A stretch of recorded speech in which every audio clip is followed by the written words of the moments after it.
One college picnic trip. कहानी की शुरुआत में हम एक लड़की को रात के अंधेरे में जंगल में भागते हुए देखते हैं। उस लड़की की उम्र 23-24 की होगी और वह लड़की बहुत डरी और घबराई हुई थी। भागते हुए वह बार बार पीछे मुड़कर देखती है। वह ऐसे भाग रही थी कि मानो जैसे कोई उसका पीछा कर रहा हो और उसकी जान खतरे में हो।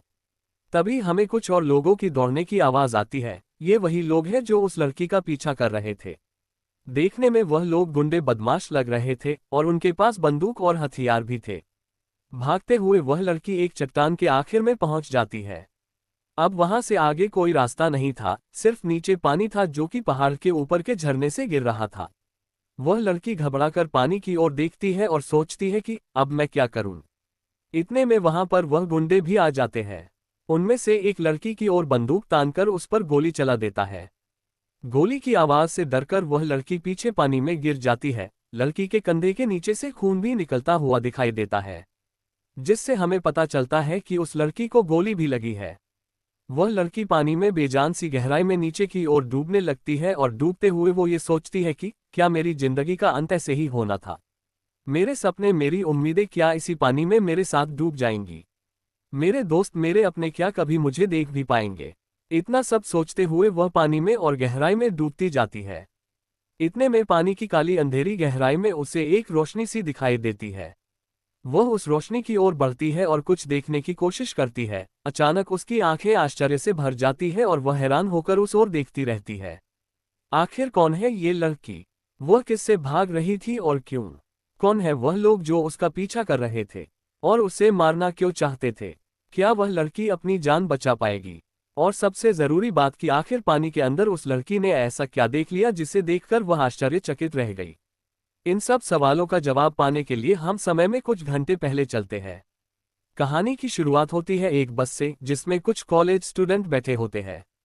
बस में कुछ लड़कियां गाना गा रही थी तो कुछ उनके साथ गुनगुना रही थी और तालियां बजा रही थी। कुछ लड़के उन लड़कियों को गाता देखकर मुस्कुरा रहे थे और उनका हौसला बढ़ा रहे थे। इन सब के बीच हमारी नजर पड़ती है एक लड़की पर जिसकी आंखों पर चश्मा लगा था और हाथ में एक किताब थी जिस पर लिखा था इतिहास की खोज। वह चुपचाप अपनी किताब लिए विंडो सीट पर बैठी थी। किताब की वजह से अभी उसका चेहरा पूरी तरीके से दिखाई नहीं दे रहा था। वहां एक दूसरी लड़की आती है और उसके हाथ से किताब छीनकर कहती है, क्या यार काव्या, तू अब भी किताबी कीड़ा बनी हुई है? हम पिकनिक पर आए हैं यार, सबके साथ बातें कर, गाने गा, चिलकर, यह क्या बस अपनी किताब हाथ में लेकर कोने में बैठी हुई है। अब हमें उस लड़की का चेहरा नजर आता है, उसकी बड़ी गहरी काली आंखें जिन पर वह सफेद रंग का चश्मा पहने हुए थी। नाक सीधी, लंबे बाल और उसकी मुस्कान ऐसी कि मानो जैसे फूलों की पंखुड़ियां खिल रही हो। सही पहचाना आपने, यह है हमारी कहानी की मेन कैरेक्टर काव्या। वो मुस्कुराते हुए उस लड़की की तरफ देखती है और कहती है, ठीक है अनु मैडम, जैसा आप कहें। इतना कहकर वह अपनी किताब को बैग में रखने लगती है कि तभी अनु उसके हाथ से किताब छीनकर उसे ऊपर कर देती है और कहती है, अगर अभी यह किताब तूने अपने बैग में रख ली तो कुछ देर बाद तू फिर इसे निकालकर पढ़ने लगेगी, इसलिए अब से यह किताब मेरे पास रहेगी। इतना कहकर वह किताब पीछे की तरफ ऊपर कर देती है। काव्या अनु से कहती है, अनु यार मेरी किताब वापस कर, तुझे पता है ना यह मेरे फेवरेट राइटर की बुक है। तभी वहां दो और लड़के आ जाते हैं। इनमें से एक का नाम है निखिल और दूसरे का नाम होता है माधव, जिसे सब लोग मैडी कहकर पुकारते हैं। यहां मैं आपको बता दूं कि काव्या, अनु, निखिल और मैडी बचपन के दोस्त हैं। ये सभी एक ही स्कूल में पढ़ते थे और अब कॉलेज में भी साथ ही पढ़ते हैं। मैडी अनु से कहता है, व्हाट्सअप गर्ल्स, क्या बातें हो रही हैं? तभी उसकी नज़र अनु के हाथ में पकड़ी हुई किताब पर पड़ती है, जिस पर वह बहुत उत्साह से कहता है, अरे ये तो डॉक्टर प्रभात कुमार की नई किताब है न, जो उन्होंने अपनी नई रिसर्च पर लिखी है, जिसमें उन्होंने बताया है कि उन्हें 15वीं शताब्दी के आसपास के ऐतिहासिक अवशेष और कुछ महत्वपूर्ण चीजें मिली है, जिससे हमें उस समय के बारे में कई नई बातें पता चलेंगी। काव्या उन तीनों की तरफ देखती है और कहती है, बिल्कुल सही कहा तुमने, इससे हमें इतिहास के बारे में काफी जरूरी बातें पता चलेंगी। अचानक बस में झटके से ब्रेक लगता है। सभी स्टूडेंट्स अपनी जगह से झटके से हिलते हैं और उनके हाथों से कुछ चीजें भी नीचे गिरती है। तभी एक लड़की चिल्लाकर कहती है, अरे बेवकूफ ड्राइवर, आराम से बस नहीं चला सकते क्या? मेरा सारा सामान नीचे गिरा दिया। उसके साथ उसके सुर में सुर मिलाती दो और लड़कियां चिल्लाती है, नीचे गिरा दिया, नीचे गिरा दिया। सब लोग आगे की ओर उन लड़कियों को देखते हैं। ये है सुमित्रा, सुमी, और इसके साथ जो दो लड़कियां इसके सुर में सुर मिला रही थी उनका नाम है टीना, मीना। सुमी एक बेहद घमंडी और मॉडर्न तरीके की लड़की है जो अपने आप को बहुत अप टू डेट रखती है, या यूं कहिए कि अपनी नाक पर मक्खी भी बैठने नहीं देती। अपने इस एटीट्यूड और मॉडर्न होने की वजह से वह लड़कों में काफी फेमस है। हर लड़का उससे दोस्ती करना चाहता है, और वह भी बहुत चालाक है, सभी लड़कों को अपनी उंगलियों पर नचाती है। वह होती है ना कुछ लड़कियां जो अपने आप को दुनिया की सबसे खूबसूरत लड़की समझती है, वैसी ही है सुमी। अगर देखा जाए तो उसकी यह खूबसूरती सिर्फ बाहरी और मेकअप की वजह से है। उसका मन तो कोयले से भी ज्यादा काला है, और उसकी ये दो चमचियां टीना मीना जो उसकी हर बात पर हाँ में हाँ मिलाती है, वह भी उसी की तरह घमंडी और बेवकूफ है। सुमी जहां जहां जाती है इसकी ये दोनों चमचियां इसके साथ ही जाती है। एक इसका बैग थामती है तो दूसरी इसकी बोतल और दूसरा सामान। लो शुरू हो गया इसका ड्रामा। प्रोफेसर की भतीजी है तो इतना एटीट्यूड, अगर बेटी होती तो ना जाने क्या करती। फुसफुसाते हुए अनु ये कहती है। काव्या अनु को चुप कराते हुए कहती है, छोड़ना यार, तुझे पता तो है ना कि वह कैसी है। फिलहाल ये देखो कि बस क्यों रोकी है। इतना कहकर वह अपनी सीट से उठती है और आगे की ओर बढ़ती है। आगे से ड्राइवर की आवाज आती है, बस का टायर पंचर हो गया है मैडम, सब बच्चों को कहिए थोड़ा वक्त लगेगा। जब तक वह चाहे तो आगे ढाबे पर कुछ खा पी ले। बस ड्राइवर की बात सुनकर सभी लोग बस से नीचे उतरते हैं। कुछ लोग ढाबे की तरफ चले जाते हैं और कुछ इधर उधर घूमने लगते हैं। सुमी और उसकी वह दोनों चमचियां भी बस से नीचे उतरती है। ओह गॉड, कितनी गर्मी है, मेरा सारा मेकअप खराब हो जाएगा। सुमी कहती है, खराब हो जाएगा, खराब हो जाएगा। उसके सुर में सुर मिलाते हुए टीना मीना भी कहती है। निखिल काव्या और अनु की तरफ देखकर कहता है, जब तक बस ठीक नहीं होती तब तक चलो चलकर कुछ खा लेते हैं, मुझे तो बहुत भूख लगी है। क्या कहती हो? उसकी यह बात सुनकर अनु मैडी की तरफ देखकर कहती है, हाँ सही कहा, मुझे भी बहुत भूख लगी है, चलो ना मैडी चलकर कुछ खा लेते हैं। है ना मैडी? मैडी अनु की तरफ ऐसे देखता है कि मानो जैसे अनु ने उससे कोई खजाना छीन लिया हो। अनु खामोश हो जाती है। काव्या अनु और मैडी की खामोशी को ब्रेक करते हुए कहती है, हाँ सही कहा, चलो चलकर कुछ खा लेते हैं। Let's go. वो सब ढाबे के अंदर एक टेबल पर बैठ जाते हैं। निखिल वहां एक लड़के को हाथ के इशारे से बुलाते हुए कहता है, सुनो हमारा ऑर्डर ले लो। सब अपनी अपनी खाने की चीजें बताते हैं। अनु कहती है, मेरे लिए एक समोसा और एक ऑरेंज जूस। मैडी कहता है, भाई मैं तो आलू का पराठा खाऊंगा। निखिल कहता है, मेरे लिए भी एक आलू पराठा और गर्म चाय ले आओ। और काव्या तुम क्या खाओगी? काव्या की तरफ देखते हुए निखिल पूछता है। काव्या कहती है, मुझे भूख नहीं है, मेरे लिए बस मैंगो जूस मंगा दो। निखिल उस लड़के को सब चीजें लाने को कहता है। उनके कुछ आगे ही एक दूसरी टेबल पर सुमी और टीना मीना बैठी हुई थी। टीना मीना सुमी से कहती है, सुमी कुछ खा लेते हैं, हमें तो बहुत भूख लगी है। सुमी कहती है, ठीक है तुम लोग अपने लिए कुछ मंगवा लो, मैं तो डाइट पर हूं। टीना मीना थोड़ा मुंह बिगाड़कर सुमी की ओर देखती हैं। अब सुमी की नजर उनके सामने बैठी हुई काव्या और निखिल पर पड़ती है। वह अपने चेहरे पर एक शैतानी स्माइल लिए कहती है, गर्ल्स जब तक तुम कुछ खाओ मैं जरा चिल करके आती हूं। वह काव्या की टेबल के पास जाने लगती है और टेबल के पास जाकर अचानक रुक जाती है और झुककर कहती है, आउच, मेरा पैर मुड़ गया। ये सुनकर मैडी अपनी सीट से उठकर खड़ा हो जाता है और उसकी तरफ जाकर प्यार भरी नजरों से देखते हुए कहता है, अरे अरे सुमी संभल कर, आराम से यहाँ बैठ जाओ। और अपनी सीट पर सुमी को बिठा देता है और खुद बराबर वाली सीट पर बैठ जाता है। मैडी का सुमी के इतना कंसर्न देखकर अनु गुस्से से लाल हो जाती है। वह अपने दाएं हाथ की मुट्ठी को कसकर बंद करती है और किसी तरह अपना गुस्सा अपने अंदर दबाती है।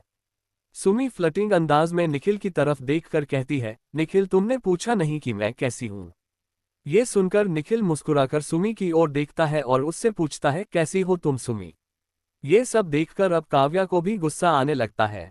इतने में एक लड़का उनका ऑर्डर लेकर आ जाता है और सब चीज एक एक करके टेबल पर रखता है। मैडी सुमी की तरफ अपना पराठा करते हुए कहता है, सुमी ये लो कुछ खा लो।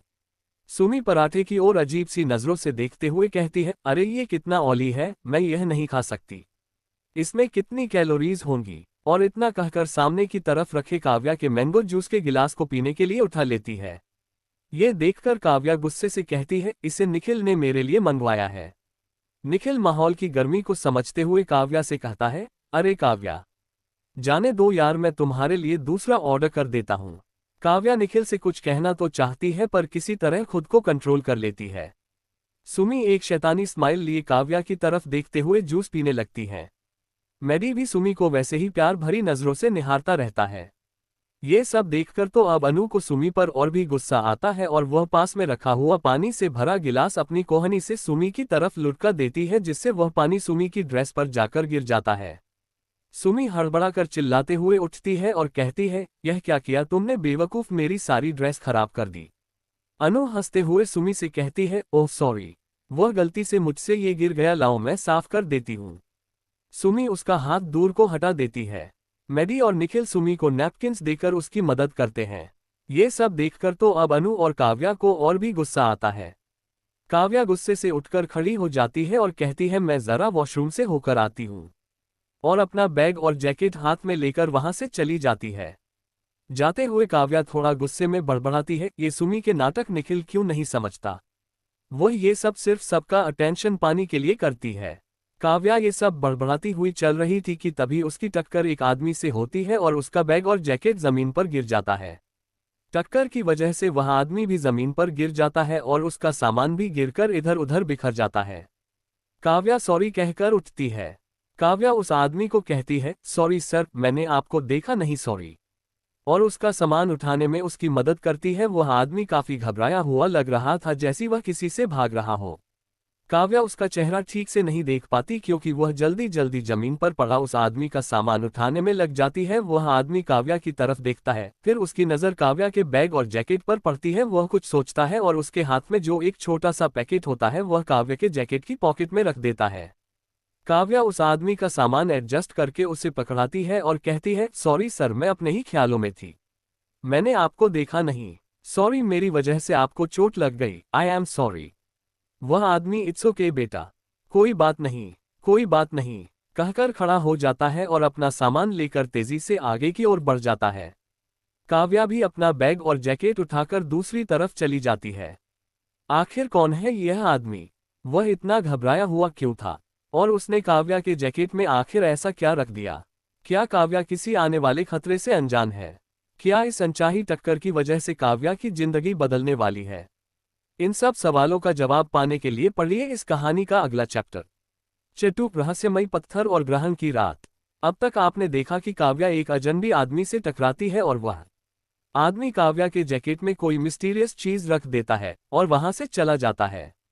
अब पढ़िए आगे। काव्या वॉशरूम से बाहर आती है और देखती है कि सुमी अभी भी उनकी टेबल पर बैठी हुई है और निखिल से फ्लर्ट करने की कोशिश कर रही है। ये सब देखकर वह गुस्से से आगे बढ़ती है और अनु से कहती है, अनु चलो यहाँ से, इन्हें इनकी नई दोस्त मिल गई है, अब इन्हें हमारी क्या जरूरत। निखिल काव्या को रोकते हुए कहता है, काव्या ऐसी कोई बात नहीं है, और काव्या का हाथ पकड़कर उसे रोकता है। इतने में बस ड्राइवर की आवाज आती है, बस ठीक हो चुकी है, सब लोग आकर बैठ जाए, बस 5 मिनट में वहां से चल देगी। ये सुनकर सभी लोग एक एक करके बस में जाकर बैठने लगते हैं। निखिल काव्या के लिए सीट बचाकर रखता है, लेकिन उससे पहले वहां सुमी आकर बैठ जाती है। निखिल उसे वहां बैठने से रोक नहीं पाता। ये देखकर काव्या गुस्से से पीछे की सीट पर जाकर चुपचाप बैठ जाती है। अनु भी उसके पास ही बैठती है। अनु काव्या से कहती है, ये सुमी की बच्ची तो निखिल के पीछे ही पड़ गई है। काव्या कहती है, सारी गलती सुमी की तो नहीं है, निखिल चाहता तो उसे वहां बैठने से रोक सकता था, पर उसने ऐसा नहीं किया। ये कहकर काव्या निखिल की ओर गुस्से से देखती है। अब बस पिकनिक स्पॉट पर पहुंच जाती है और रुक जाती है। बस के रुकते ही पूजा मैडम सभी बच्चों को एक एक करके बाहर निकलने को कहती है। सभी बच्चे बस के बाहर आते हैं और घूमने लगते हैं। निखिल सुमी को छोड़कर काव्या के पास जाता है और उससे कहता है, चलो काव्या घूमकर आते हैं। काव्या उसकी बात काटते हुए कहती है, रहने दो, मैं खुद ही घूम लूंगी, और वहां से दूसरी तरफ बढ़ जाती है। निखिल बेचारा अपना मुंह ताकता रह जाता है। हर्षित सर कुछ लड़कों को टेंट लगाने का काम देती है, तो वहीं पूजा मैडम बस ड्राइवर से जरूरी सामान नीचे उतारने को कहती है और उसे चेक करने लगती है। आज मौसम बहुत सुहाना है, कॉलेज पिकनिक के लिए यह एक बढ़िया दिन है। कुछ देर बाद वहां पर टेंट लग जाते हैं और पूजा मैडम सारा सामान अरेंज कर देती है। हर्षित सर सभी बच्चों को आवाज लगाकर वहां इकट्ठा होने के लिए कहते हैं। काव्या और अनु भी हर्षित सर की बात सुनने के लिए वहां पर आ जाती है। अब हर्षित सर और पूजा मैडम सबसे कहते हैं, स्टूडेंट्स वैसे तो हम लोग यहाँ पिकनिक ट्रिप पर आए हैं, लेकिन फिर भी सभी को हमारी बात माननी होगी और सभी रूल्स भी फॉलो करने होंगे। पूजा मैडम हंसते हुए कहती है, अरे इतना सीरियस होने की जरूरत नहीं है। अभी हम आपके टीचर्स की तरह नहीं बल्कि फ्रेंड्स की तरह हैं। ये बात सुनकर सभी बच्चे हंसने लगते हैं। पूजा मैडम आगे कहती है, क्यों ना इस पिकनिक को और भी ज्यादा मजेदार बनाया जाए। उनकी यह बात सुनकर सभी बच्चे हैरानी से उनकी तरफ देखने लगते हैं। अब हर्षित सर कहते हैं, चलिए एक गेम खेलते हैं। क्योंकि हम अभी शहर की भाग दौड़ से दूर इस सुकून भरे हिल स्टेशन पर हैं, तो क्यों ना गेम भी इसे ही एक्सप्लोर करते हुए खेलें, जिससे हमें नेचर की खूबसूरती को और भी करीब से जानने का मौका मिले। उनकी यह बात सुनकर सभी बच्चे हैरानी से उनकी तरफ देखने लगते हैं। अब पूजा मैडम कहती है, गेम बहुत सिंपल है। हमने इस जंगल में एक ट्रेजर बॉक्स छुपाया है, बस आप सबको उसे ढूंढना होगा। हम आप सबको दो दो की जोड़ी बनाकर टीम्स में डिवाइड करेंगे। जो जोड़ी सबसे पहले उस ट्रेजर बॉक्स को ढूंढ लेगी वही हमारी विनर होगी। उनकी यह बात सुनकर एक लड़का उनसे पूछता है, मैडम ये तो बताए कि जीतने वाली जोड़ी को प्राइस में क्या मिलेगा। पूजा मैडम हंसते हुए कहती है, जीतने वाले को मिलेगी हर्षित सर की फ्री क्लास। ये कहकर वह जोर से हंसने लगती है। सभी बच्चे एकदम खामोश हो जाती हैं। अपनी हंसी रोकते हुए पूजा मैडम कहती है, सॉरी मैं मजाक कर रही थी। जीतने वाली जोड़ी को मिलेगी एकदम रॉयल ट्रीटमेंट, मतलब वह इस ट्रिप पर राजा या रानी की तरह रहेंगे। उनसे कोई काम नहीं करवाया जाएगा और उनका सारा काम दूसरे लोग करेंगे। और उन्हें इस खूबसूरत टेंट में रुकने दिया जाएगा। अपनी दाहिनी तरफ के टेंट की ओर इशारा करते हुए पूजा मैडम कहती है। सभी बच्चे उस टेंट को उत्सुकता भरी नजरों से देखते हैं। वह टेंट वाकई में बहुत खूबसूरत बना था और उसमें जरूरत का बहुत सारा सामान था, जैसे बेड, पंखा और भी बहुत कुछ, जो कि उनके लिए इस ट्रिप को और भी आरामदायक बना देता। टेंट को देखकर सुमी कहती है, इस टेंट में तो मैं ही रहूंगी। उसकी यह बात सुनकर काव्या और अनु हंसने लगती है और कहती है, पहले कंपटीशन जीत तो जाओ। अब हर्षित सर कहते हैं, मैं आप सभी को गेम्स के रूल बताता हूँ। हमने जंगल में आसपास ही एक बॉक्स छुपाया है। उसमें एक फ्लैग रखा हुआ है। आपको बस इतना करना है कि वह फ्लैग लाकर पूजा मैडम को देना है और बस आप ये कंपटीशन जीत जाएंगे। लेकिन ध्यान रहे कि हमने जंगल में और भी चीजें छुपाई है और आप अगर वह भी ढूंढ लेंगे तो आपको पॉइंट्स दिए जाएंगे, जो आपको इस ट्रिप में काफी फायदेमंद होंगे। हर्षित सर सभी बच्चों को एक एक एनवेल्प देते हैं और कहते हैं, इस एनवेल्प में एक कार्ड है जिस पर एक नंबर लिखा है। ऐसे ही एक दूसरे एनवेल्प पर सेम नंबर आपके जोड़ीदार के पास भी होगा। आप अपने अपने एनवेल्प खोलिए और कार्ड के सेम नंबर वाले जोड़ीदार को ढूंढिए। सभी लोग अपना अपना एनवेल्प खोलकर उसमें लिखा हुआ नंबर चेक करने लगते हैं। काव्या और अनु भी अपना एनवेल्प खोलती है। अनु की नज़र निखिल के कार्ड पर पड़ती है। उस पर नंबर 16 लिखा था। फिर वह काव्या का कार्ड देखती है, उस पर भी नंबर 16 लिखा था। अनु मुस्कुराते हुए कहती है, अरे वाह काव्या, क्या बात है, तेरा और निखिल का कार्ड तो सेम नंबर का है, मतलब तुम दोनों पार्टनर हो। अनु की यह बात सुनकर काव्या थोड़ा गुस्से से जलबलाते हुए अनु से अपना कार्ड बदल लेती है। ये देखकर अनु हैरानी से काव्या की ओर देखती है और काव्या खामोशी से दूसरी तरफ देखने लगती है, जैसे मानो उसे इस बात से कोई फर्क ही नहीं पड़ता। सभी बच्चे अपने अपने टीममेट को ढूंढने लगते हैं। निखिल देखता है कि उसका और अनु का कार्ड नंबर सेम है और वह अनु की तरफ कार्ड दिखाते हुए कहता है, अनु 16 नंबर। अनु भी उसकी तरफ कार्ड दिखाते हुए कहती है, हाँ 16 नंबर। मैडी को भी उसका टीममेट मिल जाता है। काव्या अभी भी अपने कार्ड के सेम नंबर वाले टीममेट को ढूंढ रही थी। काव्या के हाथ में नंबर 8 का कार्ड था। तभी काव्या की नज़र एक लड़की के हाथ में पकड़े कार्ड पर पड़ती है। उसके हाथ में भी नंबर 8 का कार्ड था। अब वह उस लड़की के पास जाने लगती है। उस लड़की के करीब जाने पर काव्या क्या देखती है, अरे ये क्या, ये तो सुमी है। काव्या हैरानी से कहती है, सुमी क्या कार्ड नंबर 8 तुम्हारे पास है? सुमी भी काव्या की तरफ हैरानी से देखकर कहती है, क्या तुम हो मेरी पार्टनर? मुझे तो लगा था कि कोई हैंडसम लड़का मेरा पार्टनर होगा। काव्या गुस्से से अपने कार्ड की ओर देखती है और मन ही मन बड़बड़ाती है, मैंने खुद ही अपने लिए मुसीबत मोल ले ली। पूजा मैडम आवाज लगाती हैं, सभी बच्चों को अपने पार्टनर मिल गए हैं तो कंपटीशन शुरू करते हैं। सभी बच्चे हाँ में सर हिलाते हैं। पूजा मैडम कहती हैं, ध्यान रखिए कि यह जंगल है, इसलिए ज्यादा दूर तक मत जाना। हमने बॉक्स आसपास ही छुपाया है। जब भी आप में से किसी को भी कोई खतरा लगे तो वह फौरन कैंप की तरफ वापस लौट आए या फिर मदद के लिए आवाज लगाए। कोई भी स्टूडेंट अपने जोड़ीदार को अकेला नहीं छोड़ेगा। सभी को अपने टीममेट के साथ ही रहना है। अंडरस्टैंड? ओके तो चलिए जाए। इतना कहकर वह सबको जाने का इशारा करती है। अनु और निखिल एक साथ जंगल की ओर बॉक्स ढूंढने के लिए चल पड़ते हैं। काव्या सुमी से कहती है, चलो सुमी अब हमें भी चलना चाहिए। सुमी एटीट्यूड कहती है, हाँ चलो चले। अब हम देखते हैं कि सभी लोग बॉक्स ढूंढने के लिए जंगल में इधर उधर चलने लगते हैं। मैडी एक दूसरे लड़के के साथ बॉक्स ढूंढने की कोशिश करता है, तभी उसे अपने पीछे किसी के चलने की आवाज सुनाई देती है। वह डरकर पीछे मुड़कर देखता है तो वहां कोई नहीं होता। मैडी डरकर अपने पार्टनर का हाथ कसकर पकड़ लेता है और कहता है, यार मैंने सुना है कि जंगल में बहुत सारे जंगली जानवर रहते हैं। वह दूसरा लड़का बड़ी हैरानी से मैडी की तरफ देखता है और कहता है, वाह क्या बात है मैडी, ये बात तो मुझे पता ही नहीं थी। और उसका हाथ अपने कंधे पर से झटकते हुए उसे चिल्लाते हुए कहता है, जल्दी करो हमें बॉक्स ढूंढना है और यह गेम जीतना है। मैडी भी कहता है, हाँ हाँ चलो चलो बॉक्स ढूंढते हैं। अब निखिल और अनु को दिखाते हैं जो जंगल में बॉक्स ढूंढ रहे थे। निखिल अनु से पूछता है, अनु क्या बात है, काव्या का मूड खराब क्यों है, वह मुझसे ठीक से बात क्यों नहीं कर रही है? उद्धरण चिन्ह। अनु थोड़ा गुस्से से निखिल की तरफ देखती है और बोलती है, क्यों निखिल, तुम्हें नहीं पता कि काव्या का मूड क्यों खराब है? निखिल अपने दोनों कंधे उचकाकर नामे गर्दन हिलाता है और जवाब देता है, नहीं मुझे नहीं पता। अनु उसकी तरफ बेजारगी से देखकर अपना सर हिलाती है और कहती है, तुम्हारा कुछ नहीं हो सकता। दूसरी तरफ हमें काव्या और सुमी दिखाई देती है। काव्या और सुमी जंगल में सबसे बिल्कुल अलग बहुत पीछे चल रही थी क्योंकि सुमी बहुत हल्के हल्के चल रही थी। काव्या सुमी से कहती है, सुमी थोड़ा जल्दी चलो, अगर इस स्पीड से हम चलते रहें तो अंधेरा हो जाएगा और हम बॉक्स भी नहीं ढूंढ पाएंगे। सुमी कहती है, ओह गॉड, कितनी मिट्टी है यहाँ पर, कितनी डस्ट है, मैं तो यहाँ पर ठीक से चल भी नहीं पा रही हूँ, मेरी सारी सैंडल खराब हो गई, देखो ना। काव्या उसकी तरफ देखकर अपना मुंह ना के इशारे में हिलाती है और कहती है, सुमी यह जंगल है, अगर यहाँ पर मिट्टी और डस्ट नहीं होगी तो फिर क्या होगा? तुम्हें आखिर पिकनिक ट्रिप पर पेंसिल हील की सैंडल पहनकर आने की जरूरत ही क्या थी? नॉर्मल शूज नहीं पहन सकती थी क्या? सुमी कहती है, मुझे लेक्चर देना बंद करो, तुम्हारी जगह अगर कोई लड़का होता तो मुझे इतना चलना नहीं पड़ता, वह खुद ही बॉक्स ढूंढ लेता। काव्या कहती है, मुझे भी तुम्हारी पार्टनर बनने का कोई शौक नहीं है, वह तो अगर मैंने कार्ड नहीं बदला होता तो आज मैं तुम्हारे साथ। वह अपनी बात पूरी भी नहीं कर पाती, इससे पहले ही सुमी अचानक लड़खड़ाकर गिर जाती है।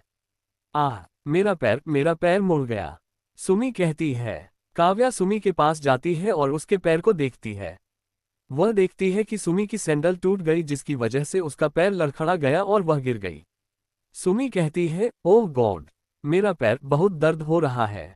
काव्या उसके पैर को सीधा करके रखती है और कहती है, कुछ नहीं हुआ है सुमी, बस हल्का सा मुड़ गया है। सुमी कहती है, ये तुम्हें छोटी सी चोट लग रही है, मुझे इतना दर्द हो रहा है, मुझे तो लग रहा है कि मेरे पैर की हड्डी टूट गई है। काव्या कहती है, इतना ओवर रिएक्ट मत करो सुमी, थोड़ी सी मोच है, यहाँ आराम से बैठो, मैं किसी को मदद के लिए देखती हूँ। इतना कहकर वह सुमी को वहीं पेड़ के पास बिठाकर किसी को मदद के लिए ढूंढने चली जाती है।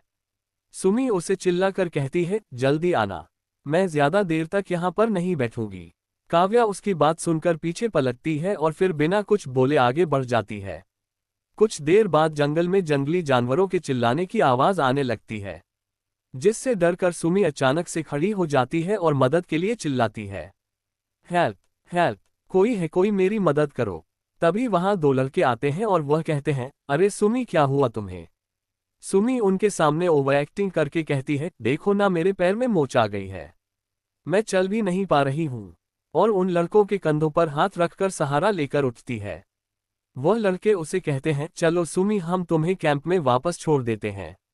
काव्या सुमी के लिए एक लकड़ी और कुछ जड़ी बूटियां लेकर आती है जिसे वह उसके पैर पर लगा सके। काव्या जब वहां आती है तो वह देखती है कि सुमी उन लड़कों के साथ वापस कैंप की तरफ जा रही है। ये देखकर काव्या कहती है, चलो कोई नहीं, अब मुझे अकेली ही बॉक्स ढूंढना होगा, वैसे भी मैं अभी बहुत पीछे चल रही हूँ। इतना कहकर वह अपना बैग कंधे पर ठीक से डालकर आगे की ओर जंगल में बढ़ने लगती है। काफी समय बीत चुका था। और अब अंधेरा भी होने वाला था। सुमी की वजह से काव्या अपने क्लासमेट से काफी पीछे रह गई थी, जिस वजह से अब वह जंगल में रास्ता भटक जाती है। वह सोचती है अंधेरा होने वाला है, अब जंगल में मेरा यूं ही अकेले घूमना खतरनाक है, इसलिए वह कैंप की तरफ वापस जाने का सोचती है। पर क्योंकि वह सभी से अलग दिशा में चली गई थी, इसलिए उसे समझ नहीं आ रहा था कि कैंप जाने के लिए कौन सा रास्ता सही है। वह बार बार इधर उधर देखती है और सोचती है कि शायद इस तरफ से वह वापस जा सकती है, और फिर एक दिशा में जाने का सोचकर आगे बढ़ती है। काव्या वापस जाने का रास्ता ढूंढ ही रही थी कि तभी उसकी नज़र एक पेड़ के नीचे रखे हुए किसी बक्से पर पड़ती है। वह पेड़ के पास जाती है और वहां पर उस बक्से को उठाकर उसे हाथ से संभाल कर उठाती है। यह एक छोटा सा बॉक्स था, इसके ऊपर प्राचीन भाषा में कुछ लिखा था। काव्या उसे पढ़ तो नहीं पाती, पर वह बॉक्स को उठाकर बड़ी उत्सुकता से देखती है और सोचती है ये कैसा बॉक्स है और यह यहाँ ऐसे क्यों पड़ा है। वह बॉक्स को खोलने की कोशिश करती है, पर बॉक्स को देखकर लग रहा था कि मानो वह किसी विशेष तरीके की चाबी से ही खुलेगा। जब काव्या उस बॉक्स को खोल नहीं पाती तो वह उसे अपने बैग में रख लेती है और सोचती है कैंप में जाकर इसे खोलने की कोशिश करूंगी। सूरज ढल चुका था, अब अंधेरा हो गया था, लेकिन क्योंकि आज पूर्णिमा की रात थी इसलिए जंगल में अभी भी थोड़ी रोशनी बिखरी हुई थी। उस घने जंगल में एक अजीब सी खामोशी थी। बॉक्स को अपने बैग में रखकर काव्या आगे की ओर बढ़ती है। कुछ दूर जाने के बाद उसे किसी आदमी के चिल्लाने की आवाज सुनाई देती है। वह दौड़कर उस ओर जाती है जहां से वह आवाज आ रही थी और एक पेड़ के पीछे से छुपकर देखती है। कुछ लोग जो कि गुंडे बदमाश लग रहे थे, वह एक आदमी को पकड़े हुए थे और उसे मारते हुए किसी चीज के बारे पूछ रहे थे। वह आदमी बार बार उन लोगों से यह कह रहा था कि उसे न मारे, उसे कुछ भी नहीं पता, उसे जाने दे। काव्या पेड़ के पीछे से छुपकर अभी भी यह सब देख रही थी और उसे थोड़ा डर भी लग रहा था कि तभी उनमें से एक गुंडा उस आदमी से कहता है, अगर तुम उस खजाने के बारे में कुछ नहीं जानते तो तुम्हारा जिंदा रहना भी बेकार है। इतना कहकर वह गुंडा उस आदमी पर एक नुकीले हथियार से वार करता है, जिससे वह आदमी घायल होकर जमीन पर गिर जाता है। ये सब देखकर काव्या इतनी डर जाती है कि उसका पैर पीछे की तरफ लड़खड़ा जाता है और सूखे पत्तों पर पड़ता है, जिससे वहां उन लोगों को किसी और के होने की आहट महसूस होती है। वह लोग इधर उधर देखते हैं। उनमें से एक गुंडा काव्या की ओर इशारा करते हुए कहता है, वह देखो, वहां पर एक लड़की है, पकड़ो उसे। जैसे ही वह गुंडा काव्या की ओर इशारा करके भागता है, काव्या भी अपनी जान बचाकर वहां से भागने लगती है। काव्या बहुत तेज दौड़ती है, लेकिन ये सब देखकर वह इतना घबरा गई थी कि उसके हाथ से उसका बैग रास्ते में ही गिर जाता है। काव्या बैग उठाने के लिए अपना एक कदम पीछे लेती है, तभी उसकी नज़र अपना पीछा कर रहे लोगों पर पड़ती है, तो वह बैग को वहीं पर पड़ा छोड़कर आगे भागने लगती है। अब हम कैंप में देखते हैं कि अनु और निखिल ने फ्लैग लाकर पूजा मैडम को दे दिया है और गेम जीत ली है। सभी उन्हें कंग्रेचुलेट करते हैं। तभी निखिल पूछता है, काव्या कहाँ है? वहीं पास में खड़ा एक लड़का उससे कहता है, सुमी के पैर में चोट लगी थी तो हम लोग उसे कैंप में वापस ले आए, लेकिन हमें वहां काव्या नहीं मिली थी। ये सुनकर निखिल भागकर सुमी के पास जाता है और उससे पूछता है, काव्या कहाँ है सुमी? सुमी दर्द से कराहते हुए कहती है, मुझे नहीं पता। निखिल कहता है, वह तुम्हारी पार्टनर थी और तुम कह रही हो कि तुम्हें नहीं पता कि काव्या कहाँ है। सुमी दर्द भरी आवाज में कराहते हुए कहती है, मेरे पैर में इतनी चोट लगी है कि मुझे कुछ और सोचने का वक्त ही नहीं मिला। निखिल उस पर गुस्सा करके पलटता है और हर्षित सर के पास जाकर उनसे कहता है, सर अंधेरा हो चुका है, काव्या जंगल में अकेली है, हमें उसे जाकर ढूंढना होगा। हर्षित सर भी उसकी हाँ में हाँ मिलाकर कहते हैं, हाँ चलो, मैं टॉर्च और कुछ जरूरी सामान ले लेता हूँ। जंगल में इस वक्त जंगली जानवर भी होंगे। ये सुनकर तो अनु और घबरा जाती है और मन ही मन कहती है, काश हमने अपने कार्ड नहीं बदले होते। सब लोग काव्या को ढूंढने के लिए जंगल में चले जाते हैं। भागते हुए काव्या अब चट्टान के आखिरी कोने पर पहुंच जाती है। अब यहां से आगे कोई रास्ता ना था, सिर्फ नीचे पानी बह रहा था जो पहाड़ी के ऊपर के झरने से गिर रहा था। उस पानी की ओर देखकर काव्या सोचती है, अब मैं क्या करूं, कैसे अपनी जान बचाऊं। इतने में वह गुंडे वहां पर आ जाते हैं। काव्या उनकी तरफ देखती है और अब उसकी आंखों में खौफ और घबराहट साफ नजर आ रही थी। उनमें से एक गुंडा काव्या की तरफ बंदूक तानकर उस पर गोली चला देता है। गोली के धमाके की आवाज से काव्या पीछे पानी में गिर जाती है। पानी में गिरते ही काव्या के कंधे के पास से खून बहता नजर आता है और हमें पता लगता है कि उसे गोली भी लगी है। पानी में बेजान सी डूबती हुई काव्या मन ही मन ये सोचती है, क्या मेरी जिंदगी का अंत यही है? क्या मेरे सपने, मेरी उम्मीदें मेरे साथ ही इसी पानी में डूब जाएगी? क्या मेरे अपने, मेरे दोस्त कभी मुझे देख भी पाएंगे? वो ये सब सोच ही रही थी कि अचानक हमें चंद्रमा की तरफ दिखाया जाता है, जिस पर अब ग्रहण लगना शुरू हो गया था। आज केवल पूर्णिमा की ही रात नहीं थी, बल्कि आज चंद्र ग्रहण भी था। ऐसा ग्रहण सदियों में सिर्फ एक ही बार लगता है, और आज सैकड़ों सालों के बाद ये ग्रहण की रात आई थी। जैसे जैसे चंद्रमा पर ग्रहण लग रहा था, वैसे वैसे आकाश में फैली हुई रोशनी भी कम होती जा रही थी और उसकी जगह अंधेरा ले ले रहा था। अब हम पानी के अंदर काव्या को देखते हैं, जो अभी भी डूब रही थी। अचानक काव्या की जैकेट की पॉकेट में उस आदमी के द्वारा रखा गया पैकेट में रखा पत्थर चमकने लगता है, और उसकी रोशनी से पानी में उजाला हो जाता है। काव्या धीरे धीरे अपनी आंखें खोलती है तो उसकी नज़र अपने सामने आ रही किसी चीज पर पड़ती है। वह अपनी आंखें खोलकर उसे देखने की कोशिश करती है, और सामने देखकर तो उसकी आंखें आश्चर्य से खुली की खुली ही रह जाती है। यह क्या? उसकी सामने हुबहू उसी की तरह दिखने वाली एक दूसरी लड़की भी थी, जो पानी में डूब रही थी। वह लड़की देखने में बिल्कुल काव्या जैसी थी। अभी उसकी आंखें बंद थी, मानो जैसे पानी की धारा उसकी सांसों को तोड़ चुकी हो। काव्या उस लड़की की ओर बढ़ती है और उसका हाथ पकड़ने की कोशिश करती है। तभी चंद्रमा पर पूरी तरीके से ग्रहण लग जाता है। काव्या जब उस लड़की का हाथ पकड़ने के लिए अपना हाथ आगे बढ़ाती है, तभी उसके कंधे से निकलने वाले खून की कुछ बूंदें उसकी जैकेट के पॉकेट में रखे उस रहस्यमयी पत्थर पर लगती हैं, जो उस आदमी ने टकराने के समय काव्या की जैकेट में रख दिया था। काव्या जैसे ही उस लड़की का हाथ पकड़ लेती है, तभी पानी में एक जोरदार रोशनी फैल जाती है, और काव्या को एक जोरदार झटका लगता है कि मानो जैसे उसकी आत्मा उसके शरीर से बाहर निकल गई हो। वह रोशनी एक सेकंड में ही खत्म हो जाती है, और अब वह दूसरी लड़की भी वहां से गायब हो जाती है। अब चंद्रमा की तरफ दिखाया जाता है। उस पर से ग्रहण अब पूरी तरीके से हट चुका है। फिर नीचे पानी की तरफ दिखाया जाता है, जहां पानी में अब काव्या की आंखें बंद हो चुकी थी, और उसका शरीर बेजान सा पानी की गहराई में नीचे की तरफ खींचा चला जा रहा था। कौन थे वह लोग जिन्होंने काव्या को गोली मारी थी? चौथी काव्या पहुंच गई 15वीं सदी में। समय का चक्र अब तेजी से घूमता है, लेकिन आगे की ओर नहीं बल्कि पीछे की ओर, और आ जाता है 600 साल पहले। 15वीं सदी। एक बड़ी सी महल नुमा हवेली में एक कमरे में एक बिस्तर पर एक लड़की सो रही थी। उस लड़की का चेहरा बिल्कुल काव्या जैसा था। उसके सर पर सफेद रंग के कपड़े की पट्टी रखी हुई थी। उस लड़की को देखकर लग रहा था मानो जैसे वह बीमार हो। कमरे में एक बर्तन में कुछ लकड़ियां और जड़ी बूटियां जल रही थी, जिससे उस कमरे में थोड़ा धुआं फैला था और एक अजीब सी महक थी। कमरे में खिड़कियां और रोशनदानों से छनकर सूरज की रोशनी उस लड़की के चेहरे पर पड़ती है, जिससे अब उस लड़की को थोड़ा होश आ रहा था। वह धीरे धीरे अपनी आंखों को खोलती है और उठकर बैठती है। अपने आसपास की सब चीजों को बड़ी हैरानी से देखती है, फिर धीरे से कहती है, ये मैं कहाँ हूँ? ये सब क्या है? फिर अचानक उसके सर में तेज दर्द होता है, जिसकी वजह से वह आह करके दोनों हाथों से अपना सर पकड़ लेती है। अब उसे याद आता है कि उसे गोली लगी थी और वह पानी में डूब रही थी। वह जल्दी से अपने आप को चेक करने लगती है, पर यह क्या, उसके शरीर पर तो गोली लगने का कोई निशान ही नहीं था। यह क्या, मुझे तो गोली लगी थी ना, फिर कोई निशान क्यों नहीं है? वह अपने मन में सोचती है। इतने में वहां एक लड़की खुशी से दौड़ती हुई उसके पास आकर कहती है, छोटी मालकिन, छोटी मालकिन, भगवान का शुक्र है कि आपको होश आ गया। आपको पता है, जब आप पानी में काफी देर तक नहीं मिल रही थी, तो मुझे लगा कि मैं आपको दोबारा कभी देख नहीं पाऊंगी। मैं कितना डर गई थी।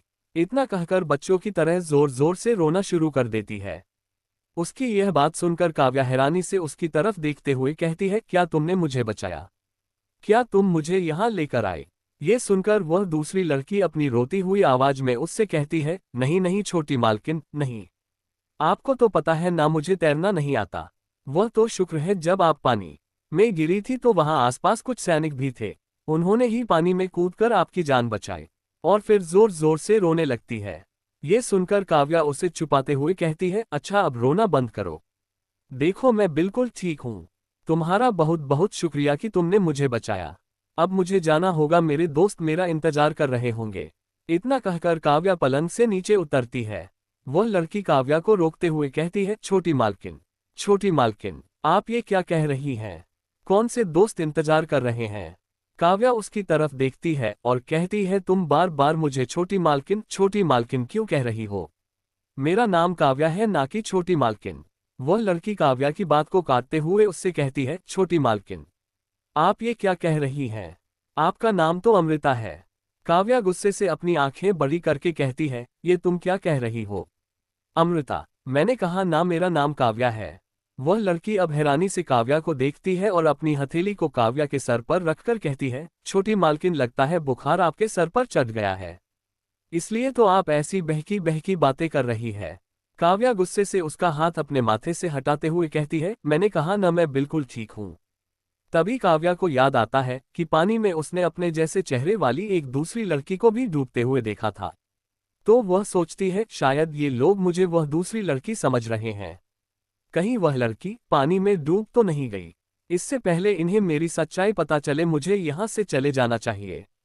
ये सोचकर काव्या थोड़ी धीमी आवाज में कहती है, देखो, तुम लोगों ने मेरी जान बचाई है, इसके लिए तुम्हारा बहुत बहुत शुक्रिया। अब मुझे चलना होगा। इतना कहकर काव्या तेजी से कमरे से बाहर की तरफ दौड़ती है और जैसे ही दरवाजा खोलती है तो सामने का नजारा देखकर तो उसकी आंखें खुली की खुली रह जाती है। वह देखती है कि सामने तो सब कुछ पुराने जमाने की तरह दिखाई दे रहा है और उसके कदम वहीं रुक जाते हैं। तभी पीछे से वह लड़की छोटी मालकिन पुकारते हुए काव्या के पास आ जाती है। काव्या ये सब देखकर बड़ी हैरान थी। वह उस लड़की से पूछती है, ये कौन सी जगह है?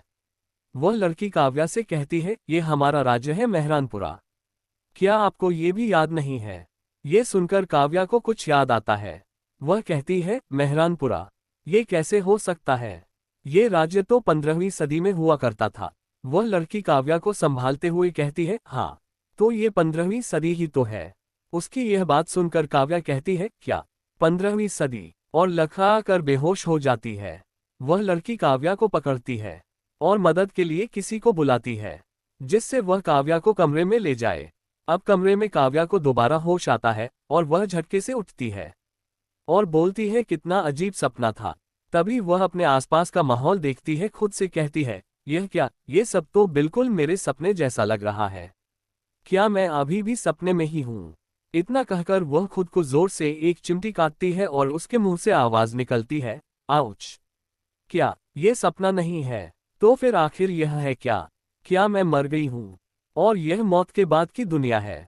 उसके उठने की आवाज सुनकर वह लड़की दोबारा काव्या के पास आती है और कहती है, छोटी मालकिन, अब आपकी तबीयत कैसी है? काव्या उसे डरते हुए हैरानी से देखती है और पूछती है, मुझे सच सच बताओ, ये सब क्या है? क्या मैं मर गई हूँ? यह मृत्यु के बाद की दुनिया है। काव्या के मुंह से इतनी अजीब बातें सुनकर वह लड़की घबराते हुए कहती है, छोटी मालकिन, आपको क्या हो गया है? आप ये कैसी बातें कर रही हैं? भगवान ना करे कि आपको कुछ हो, मेरी उम्र भी आपको ही लग जाए।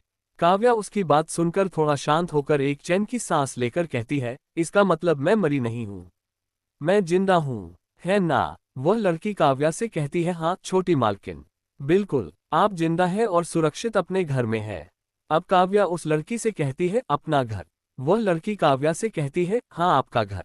अब काव्या फिर से उस लड़की से पूछती है, अच्छा तो बताओ, ये कौन सी जगह है और अभी कौन सी सदी चल रही है? वह लड़की काव्या से कहती है, ये मेहरानपुरा है, राजा सूर्य वीर प्रताप की रियासत, और अभी 15वीं सदी चल रही है। उसके मुंह से मेहरानपुरा और 15वीं सदी का नाम सुनकर काव्या कुछ सोच में पड़ जाती है और सोचती है, ये कैसे हो सकता है? इसका मतलब क्या मैं यहाँ समय यात्रा करके आ गई हूँ? पर ऐसा कैसे हो सकता है? मैं तो पानी में गिरी थी ना, और मृत्यु के कितना करीब थी। कुछ समझ नहीं आ रहा है, क्या हो रहा है? क्या पता शायद ऊपर वाले ने मुझे ये दूसरा मौका दिया हो, दूसरा जीवन दान। लेकिन 15वीं सदी में अब मुझे इस नई जिंदगी की कद्र करनी होगी। यहाँ पर इस लड़की की पहचान के साथ ही अपना जीवन बिताना होगा।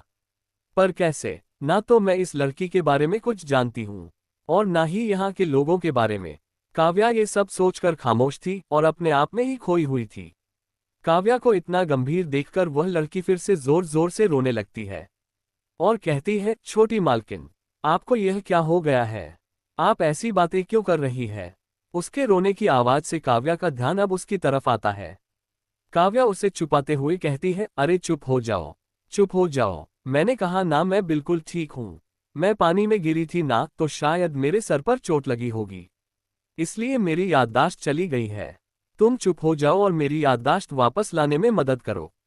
इतना सुनकर वह लड़की अपने हाथों से बच्चों की तरह अपने आंसुओं को पोंछती है और कहती है, ठीक है छोटी मालकिन, ठीक है, जैसा आप कहे। मैं आपकी याददाश्त वापस लाने में आपकी मदद करूंगी। काव्या उसकी तरफ मुस्कुराकर कहती है, अच्छा तो सबसे पहले मुझे ये बताओ कि तुम्हारा क्या नाम है और तुम मेरी कौन हो। वह लड़की काव्या से कहती है, मेरा नाम अनोखी है और मैं आपकी सेविका हूँ। काव्या मन में कहती है, मेरी सेविका भी है, मतलब क्या मैं कोई राजकुमारी हूँ? फिर बड़ी उत्सुकता से पूछती है, क्या मैं इस राज्य की राजकुमारी हूँ? वह लड़की मतलब अनोखी काव्या की बात काटते हुए कहती है, नहीं नहीं छोटी मालकिन, आपके पिता तो इस राज्य के सेनापति है और महाराज के मुख्य सलाहकारों में से एक है। ये सुनकर काव्या अपने मन में कहती है, मैं भी ना कितनी स्टूपिड हूँ। अरे जरूरी तो नहीं कि हर वह इंसान जिसके पास नौकर चाकर हो वह रानी या राजा हो। बड़े ओहदों पर बैठे लोगों के भी तो सेवक हो सकते हैं। काव्या आगे उससे पूछती है, अच्छा तो मेरे पिता इस राज्य के सेनापति और महाराज के प्रमुख सलाहकार हैं? अनोखी हाँ में सर हिलाती है। आगे काव्या पूछती है, अच्छा तो और बताओ, मेरे परिवार में और कौन कौन है, जैसे मेरी माँ, मेरे भाई बहन के बारे में। काव्या के मुंह से माँ शब्द सुनकर अनोखी दुखी होकर कहती है, छोटी मालकिन माफ कीजिएगा, आपकी माँ तो आपके जन्म के समय ही। इतना कहकर वह खामोश हो जाती है। काव्या समझ जाती है कि अमृता की माँ अब इस दुनिया में नहीं है। उसे अमृता के लिए सोचकर बुरा लगता है, लेकिन वह खुद को कंट्रोल करके अनोखी से कहती है, ठीक है, और सब लोगों के बारे में बताओ। अनोखी आगे उनसे कहती है, आपकी माँ की मृत्यु के पश्चात आपके पिता ने भी आपको कभी एक बेटी की तरह प्यार नहीं किया, क्योंकि वह आपको ही आपकी माँ की मृत्यु का कारण समझते थे। और उनकी इस नफरत को समय के साथ बड़ी मालकिन और भी बढ़ाती गई। काव्या अनोखी को छुपाते हुए कहती है, बड़ी मालकिन। अनोखी कहती है, हाँ छोटी मालकिन। बड़ी मालकिन, जो कि सेनापति जी की पहली पत्नी और आपकी सौतेली माँ है, शारदा देवी, जो कि आपको बिल्कुल भी पसंद नहीं करती हैं। काव्या कहती है, अच्छा अब आगे और कौन कौन है? अनोखी कहती है, बड़ी मालकिन की एक बेटी है जो कि आपकी सौतेली बड़ी बहन है, उनका नाम नूपुर है। नूपुर दीदी और बड़ी मालकिन को आप एक आंख नहीं भाती है। आपके पिता को तो उन्होंने पहले ही आपके विरुद्ध कर दिया है, इसके बाद भी उन्हें चैन नहीं मिला। वह आपको तरह तरह के कष्ट और पीड़ा देती रहती थी। काव्या मन में सोचती है, सो सैड, यह अमृता की लाइफ कितनी मुश्किल थी। इतने में कमरे में दो औरतों के आने की आवाज आती है। उनमें से एक की उम्र 45 से 50 वर्ष की लग रही थी, तो दूसरी लगभग काव्या की उम्र की ही लग रही थी। जैसे ही वह दोनों कमरे में आए, अनोखी झट से अपनी जगह से खड़े होकर झुककर उन्हें प्रणाम करने लगती है। अनोखी को ऐसा करता देख काव्या समझ जाती है कि यह पक्का नूपुर और उसकी सौतेली माँ है। वह भी उन्हें देखकर प्रणाम करती है। अमृता को प्रणाम करता देख नूपुर अपनी माँ से कहती है, देखो ना माँ, ये कितनी ढीठ है, अब तक मरी नहीं। काव्या मन में सोचती है, ये कैसी लड़की है, मैं इसको प्रणाम करके सम्मान दे रही हूँ और यह मेरे मरने की बातें कर रही है। अब शारदा देवी नूपुर को चुप कराते हुए कहती है, बेशर्म लोग इतनी जल्दी नहीं मरते बेटी। शारदा देवी के मुंह से अपने लिए ऐसी बातें सुनकर काव्या को गुस्सा आता है और वह गुस्से से उनसे कुछ कहने वाली ही होती है कि तभी एक 50 साल का बुजुर्ग इंसान कमरे में आता है। उसको देखकर अनोखी फिर से झुककर प्रणाम करती है। ये है अमृता के पिता और सेनापति अधिराज। सेनापति अधिराज काव्या की ओर बिना देखे शारदा देवी से पूछते हैं, इसने कुछ बताया क्या कि यह पानी में क्यों कूदी थी? उनकी यह बात सुनकर काव्या हैरानी से सोचती है, क्या पानी में कूदी थी? शारदा देवी उन्हें बताती है, वैद्य ने कहा है कि अब ये बिल्कुल ठीक है, और जहां तक बात है इसके पानी में कूदने की, तो वह तो इसी को पता होगा कि यह क्यों कूदी थी। अमृता के पिता अमृता की तरफ गुस्से से देखते हैं और बिना कुछ बोले ही वहां से चले जाते हैं। शारदा देवी भी उनके पीछे पीछे बाहर चली जाती है। उन्हें वहां से ऐसे ही जाता देख काव्या को अमृता के लिए अब और भी बुरा लगता है। वह मन ही मन में सोचती है, ये कैसे पिता है, इनकी बेटी मौत के मुंह से बाहर आए है और इन्होंने एक बार भी उससे नहीं पूछा कि वह कैसी है, बल्कि इनकी दिलचस्पी तो सिर्फ ये जानने में है कि आखिर वह पानी में क्यों कूदी थी। हद होती है। उनके वहां से जाने के बाद नूपुर अमृता का हाथ जोर से पकड़कर मुड़ते हुए कहती है, मेरी प्यारी बहन, सोचना भी मत कि तुम उसे पालोगी, वह सिर्फ मेरा है, और अगर तुमने उसे मुझसे छीनने की कोशिश की तो मैं तुम्हारी जान ले लूंगी। इतना कहकर नूपुर वहां से चली जाती है। नूपुर के मुंह से यह धमकी सुनकर काव्या सन रह जाती है और अनोखी की तरफ हैरानी से देखकर पूछती है, यह क्या कह रही थी? मैं किसको इससे छीन लूंगी? और अभी यह मेरी जान लेने की बात कर रही थी ना? अनोखी कहती है, ये राजकुमार अंशुमन की बात कर रही थी, जिनसे राजकुमारी नूपुर का विवाह हो गया है। क्योंकि राजकुमार अंशुमन से शादी के बाद अब नूपुर राज परिवार का हिस्सा बन गई है, इसलिए अब से सब लोग उनको राजकुमारी नूपुर कहकर बुलाते हैं। चफोर, नई जिंदगी के लिए आपका शुक्रिया। अनोखी से नूपुर और राजकुमार अंशुमन के विवाह की बात सुनकर काव्या कहती है, अनोखी, अगर मेरी सौतेली बहन नूपुर और राजकुमार अंशुमन का विवाह पहले ही हो चुका है तो नूपुर मुझे धमकी क्यों दे रही थी? मैं भला उससे राजकुमार अंशुमन को क्यों छीनने लगी? क्या मेरा और राजकुमार अंशुमन का कोई संबंध है? अनोखी काव्या को इस बात का जवाब दे पाती, इससे पहले ही वहां पर एक लड़की भागते हुए आती है और फौरन काव्या के पास जाकर उसे अपने गले से लगा लेती है और प्यार से उसके चेहरे को सहलाते हुए कहती है, भगवान का शुक्र है तुम बिल्कुल ठीक हो। अब कैसी हो तुम? कहीं दर्द तो नहीं हो रहा है? इतनी बात कहकर वह अपने मुंह को रुमाल से ढककर जोर जोर से खांसने लगती है।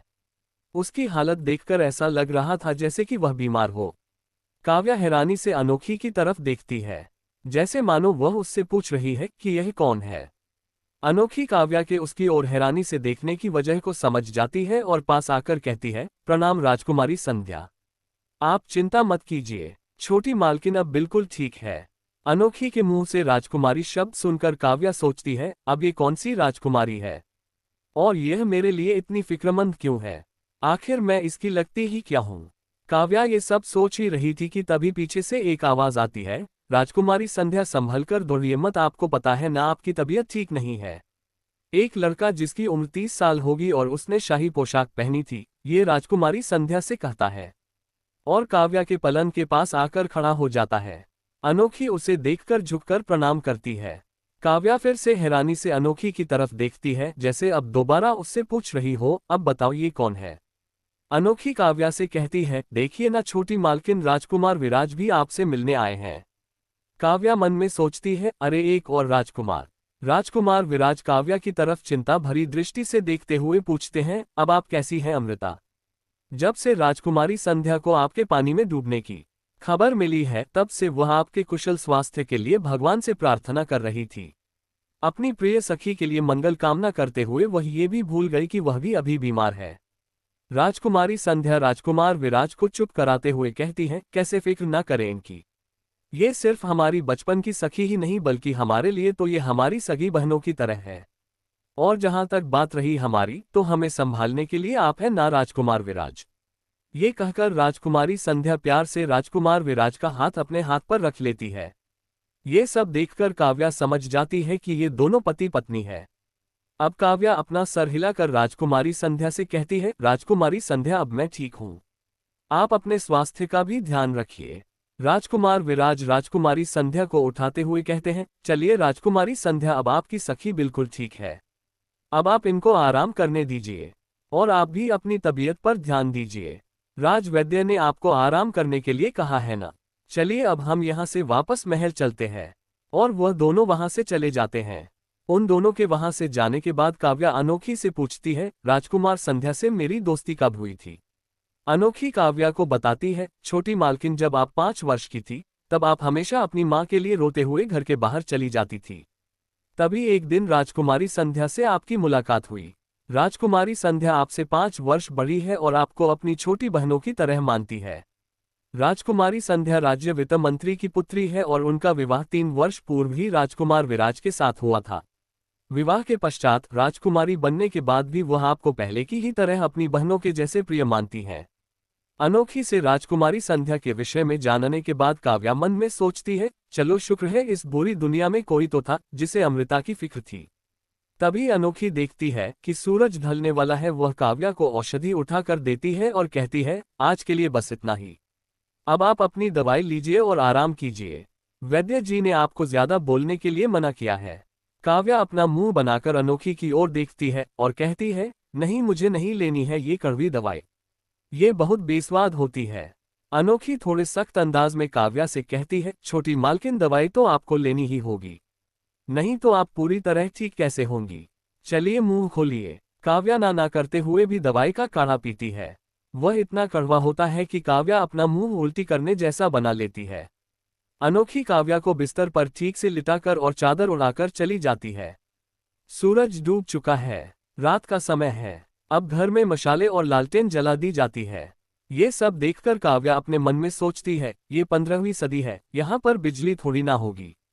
और चुपचाप ऊपर की तरफ एकटक देखते हुए सोचती है, भगवान आपने जो यह मुझे दूसरी जिंदगी दी है, भले ही यह जिंदगी मेरी उस पहले वाली जिंदगी से बिल्कुल अलग हो, जुदा हो, मुश्किल हो, लेकिन फिर भी मैं आज आपसे कोई शिकायत नहीं करूंगी।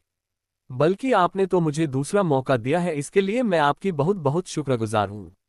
और अब मैं यहाँ रहकर ही अपनी जिंदगी अच्छे से जीऊंगी। आपका बहुत बहुत शुक्रिया कि आपने मुझे जिंदगी जीने का ये दूसरा मौका दिया। इतना कहकर वह अपनी आंखें बंद कर लेती है और सो जाती है। चैप्टर 5 श्रापित राजकुमार की महल में वापसी। अगली सुबह राज्य के बाजारों में दिन आम दिनों जैसा लग रहा था, लेकिन फिर भी आज कुछ अलग था। लोग अपने रोजमर्रा के कामों में व्यस्त थे। कहीं कुम्हार मिट्टी के बर्तन बना रहा था तो कहीं लकड़हारा लड़कियां काट रहा था। कुछ लोग सब्जियां खरीद रहे थे तो कुछ लोग अनाज के लिए राशन की दुकानों पर थे। ऐसे ही बाजार में कुछ बच्चे भी अपनी मस्ती में खेल रहे थे। सब कुछ आम दिनों जैसा ही सामान्य था। फिर भी आज कुछ तो अलग बात थी। एक औरत अपनी ही उम्र की दूसरी औरत से कहती है, क्या तुमने कुछ सुना है? वह दूसरी औरत पहले वाली से पूछती है, क्या बात है, क्या सुना है तुमने? पहली औरत कहती है, मेरा भाई महल में सेवक का काम करता है। उसने बताया है कि उत्सव के लिए वह भी आ रहा है। वह कौन? अरे वही, वह मौत का सौदागर श्रापित राजकुमार। श्रापित राजकुमार का नाम सुनकर वह दूसरी औरत एकदम डर जाती है और चुप हो जाती है, मानो जैसे उसे सांप सूंघ गया हो। आखिर कौन था ये श्रापित राजकुमार और क्यों लोग इसके नाम से इतनी खौफजदा थे? ये जानने के लिए हमें समय में थोड़ा पीछे जाना होगा। लगभग 30 साल पहले राज्य में एक बहुत भयानक महामारी फैल गई थी। तभी राजकुमार का जन्म हुआ। राजकुमार के शरीर पर जन्म के समय से ही एक निशान था। उस निशान को देखकर राज ज्योतिषी ने बताया कि यह चिन्ह शुभ है और राजकुमार श्रापित है, और उसकी वजह से ही राज्य में यह महामारी फैली है। अगर राज्य को विनाश से बचाना है तो राजकुमार को राज्य से कहीं दूर भेजना होगा और उनको सदैव ही राज्य से दूर ही रखना होगा, क्योंकि वह इस राज्य के लिए सिर्फ एक अभिशाप से ज्यादा और कुछ भी नहीं है, और इन सभी विपत्तियों और विनाश का कारण भी है। राज ज्योतिषी की यह बातें सुनकर राजा को बहुत गुस्सा आता है, किंतु अपनी प्रजा के बारे में सोचकर राजा उनकी बात मान लेते हैं और बचपन में ही राजकुमार को अपने एक दूर के रिश्तेदार को दे देते हैं। रानी ने भी उनके इस फैसले पर कोई ऐतराज नहीं जताती, क्योंकि अब वह राजकुमार राजा बनने योग्य तो था नहीं, इसलिए राजकुमार की मां भी उससे प्यार नहीं करती थी। कहा जाता है कि राजा ने जिन रिश्तेदारों को अपने बेटे को पालने के लिए दिया था, वह भी राजकुमार के साथ अच्छा बर्ताव नहीं करते थे, उसे श्रापित और राक्षस मानते थे। लेकिन क्योंकि वह राजा से डरते थे, इसलिए उन्हें राजकुमार को अपने पास रखना ही पड़ा। बचपन में वह लोग कई दिनों तक राजकुमार को अंधेरी कोठरी में बंद कर देते और खाना भी नहीं देते थे। कई बार तो वह लोग राजकुमार को जंगल में यूं ही अकेला छोड़ आते, ये सोचकर कि या तो वहां उसे कोई जंगली जानवर खा जाए या फिर लुटेरे डाकू राजकुमार को मार दें, और इस तरह से राजकुमार से उनका पीछा छूट जाए। लेकिन हर बार मौत को मात देकर राजकुमार वापस आ जाता था। जब राजकुमार थोड़ा बड़ा हुआ तो तभी से उसे युद्ध वाले क्षेत्रों में युद्ध अभ्यास करने के लिए भेज दिया गया। इसलिए उसे घुड़सवारी, तलवारबाजी और दूसरी युद्ध कलाओं में महारत हासिल हो गई। वह कभी भी कोई भी युद्ध नहीं हारता था। हर युद्ध में उसके द्वारा सैकड़ों लोगों को बेरहमी से मारे जाने के किस्से बहुत मशहूर थे, जिस वजह से ही अब लोगों में उसका नाम मौत के सौदागर के नाम से मशहूर हो गया।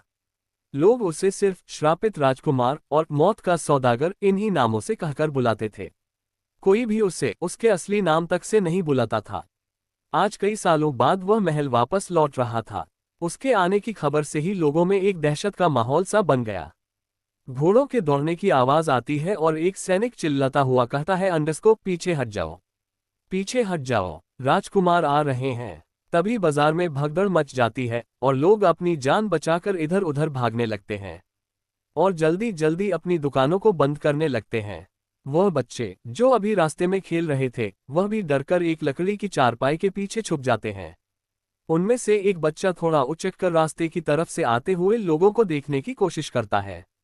और देखता है घोड़े पर बैठे सैनिकों का काफिला अब उस रास्ते से गुजर रहा है और उनके बीच वह शापित राजकुमार भी है। अब हमें उस राजकुमार का चेहरा दिखाई देता है। यूं तो राजकुमार बहुत ही ज्यादा आकर्षण और मनमोहक था, कोई भी उसे देखे तो देखता ही रह जाए। लेकिन इस वक्त वह किसी खूंखार भेड़िए जैसा लग रहा था। उसके चेहरे पर एक अलग सा गंभीर भाव था, जो हर खुशी हर गम से परे था।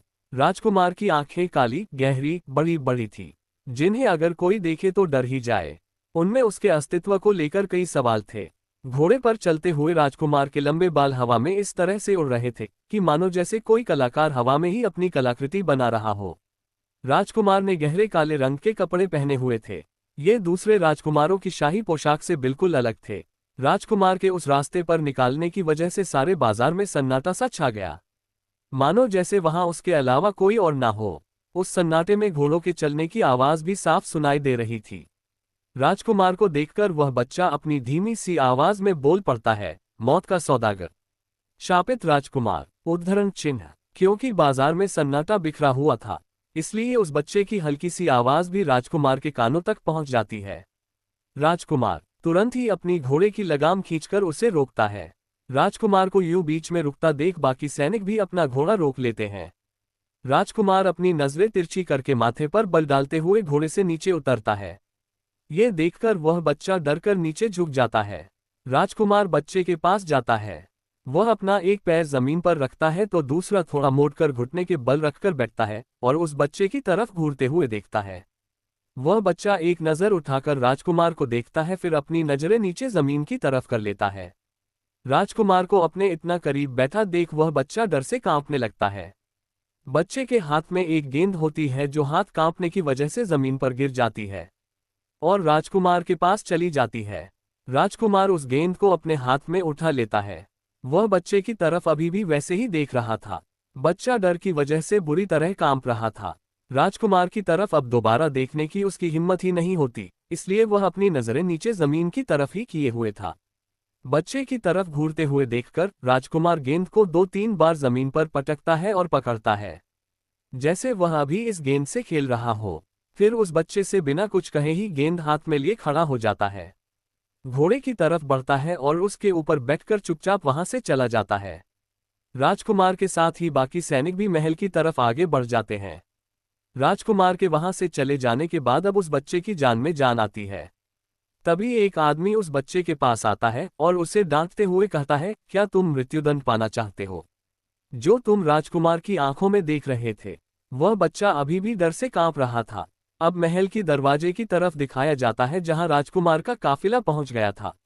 एक सैनिक दरवाजे पर खड़े पहरेदार से किले के दरवाजे खोलने के लिए कहता है। पहरेदार तुरंत ही महल के दरवाजे खोलते हैं और राजकुमार और उनके सैनिक महल के अंदर प्रवेश करते हैं। सेना का एक उच्च अधिकारी जो राजकुमार के साथ ही महल में आया था राजकुमार से कहता है, राजकुमार, महाराज का आदेश है कि आप जब तक महल में रहे अच्छे से बर्ताव करें और उत्सव के बाद बिना कोई तमाशा किए यहां से वापस लौट जाए। उसकी यह बातें सुनकर राजकुमार तुरंत ही अपनी म्यान में से तलवार निकलता है और उसकी गर्दन पर वार करने के लिए अपनी तलवार को उसकी गर्दन पर रख देता है, लेकिन उसे मारता नहीं है। ये नज़ारा देख महल के सभी सैनिक हक्के बक्के रह जाते हैं। अपनी मौत को इतना करीब से देखकर उस अधिकारी के तो पसीने ही छूट जाते हैं। राजकुमार अपनी गंभीर आवाज में उस अधिकारी से कहता है, अगर मुझे महाराज की आज्ञा का पालन नहीं करना होता तो आज तुम्हारी गर्दन तुम्हारे शरीर से अलग हो गई होती। वह अधिकारी अपनी कांपती हुई आवाज में राजकुमार से कहता है, क्षमा कीजिए राजकुमार, क्षमा कीजिए। उद्धरण चिन्ह। इतने में वहां महामंत्री जी आ जाते हैं और कहते हैं, यहाँ ये सब क्या हो रहा है? और चिल्लाकर कहते हैं, यह आप क्या कर रहे हैं राजकुमार? शौर्य जानते नहीं कि यह महल है, यहाँ पर यूं ही किसी पर तलवार नहीं उठाई जाती है। महामंत्री की आवाज सुनकर राजकुमार अपनी तलवार उसकी गर्दन से हटा देता है, फिर घोड़े से उतरकर महामंत्री को प्रणाम करता है। महामंत्री राजकुमार के अभिवादन को स्वीकार करते हैं और उसे महल में चलने को कहते हैं। ये है इस राज्य की महामंत्री महेंद्र प्रताप है। इनकी उम्र लगभग 40 वर्ष होगी।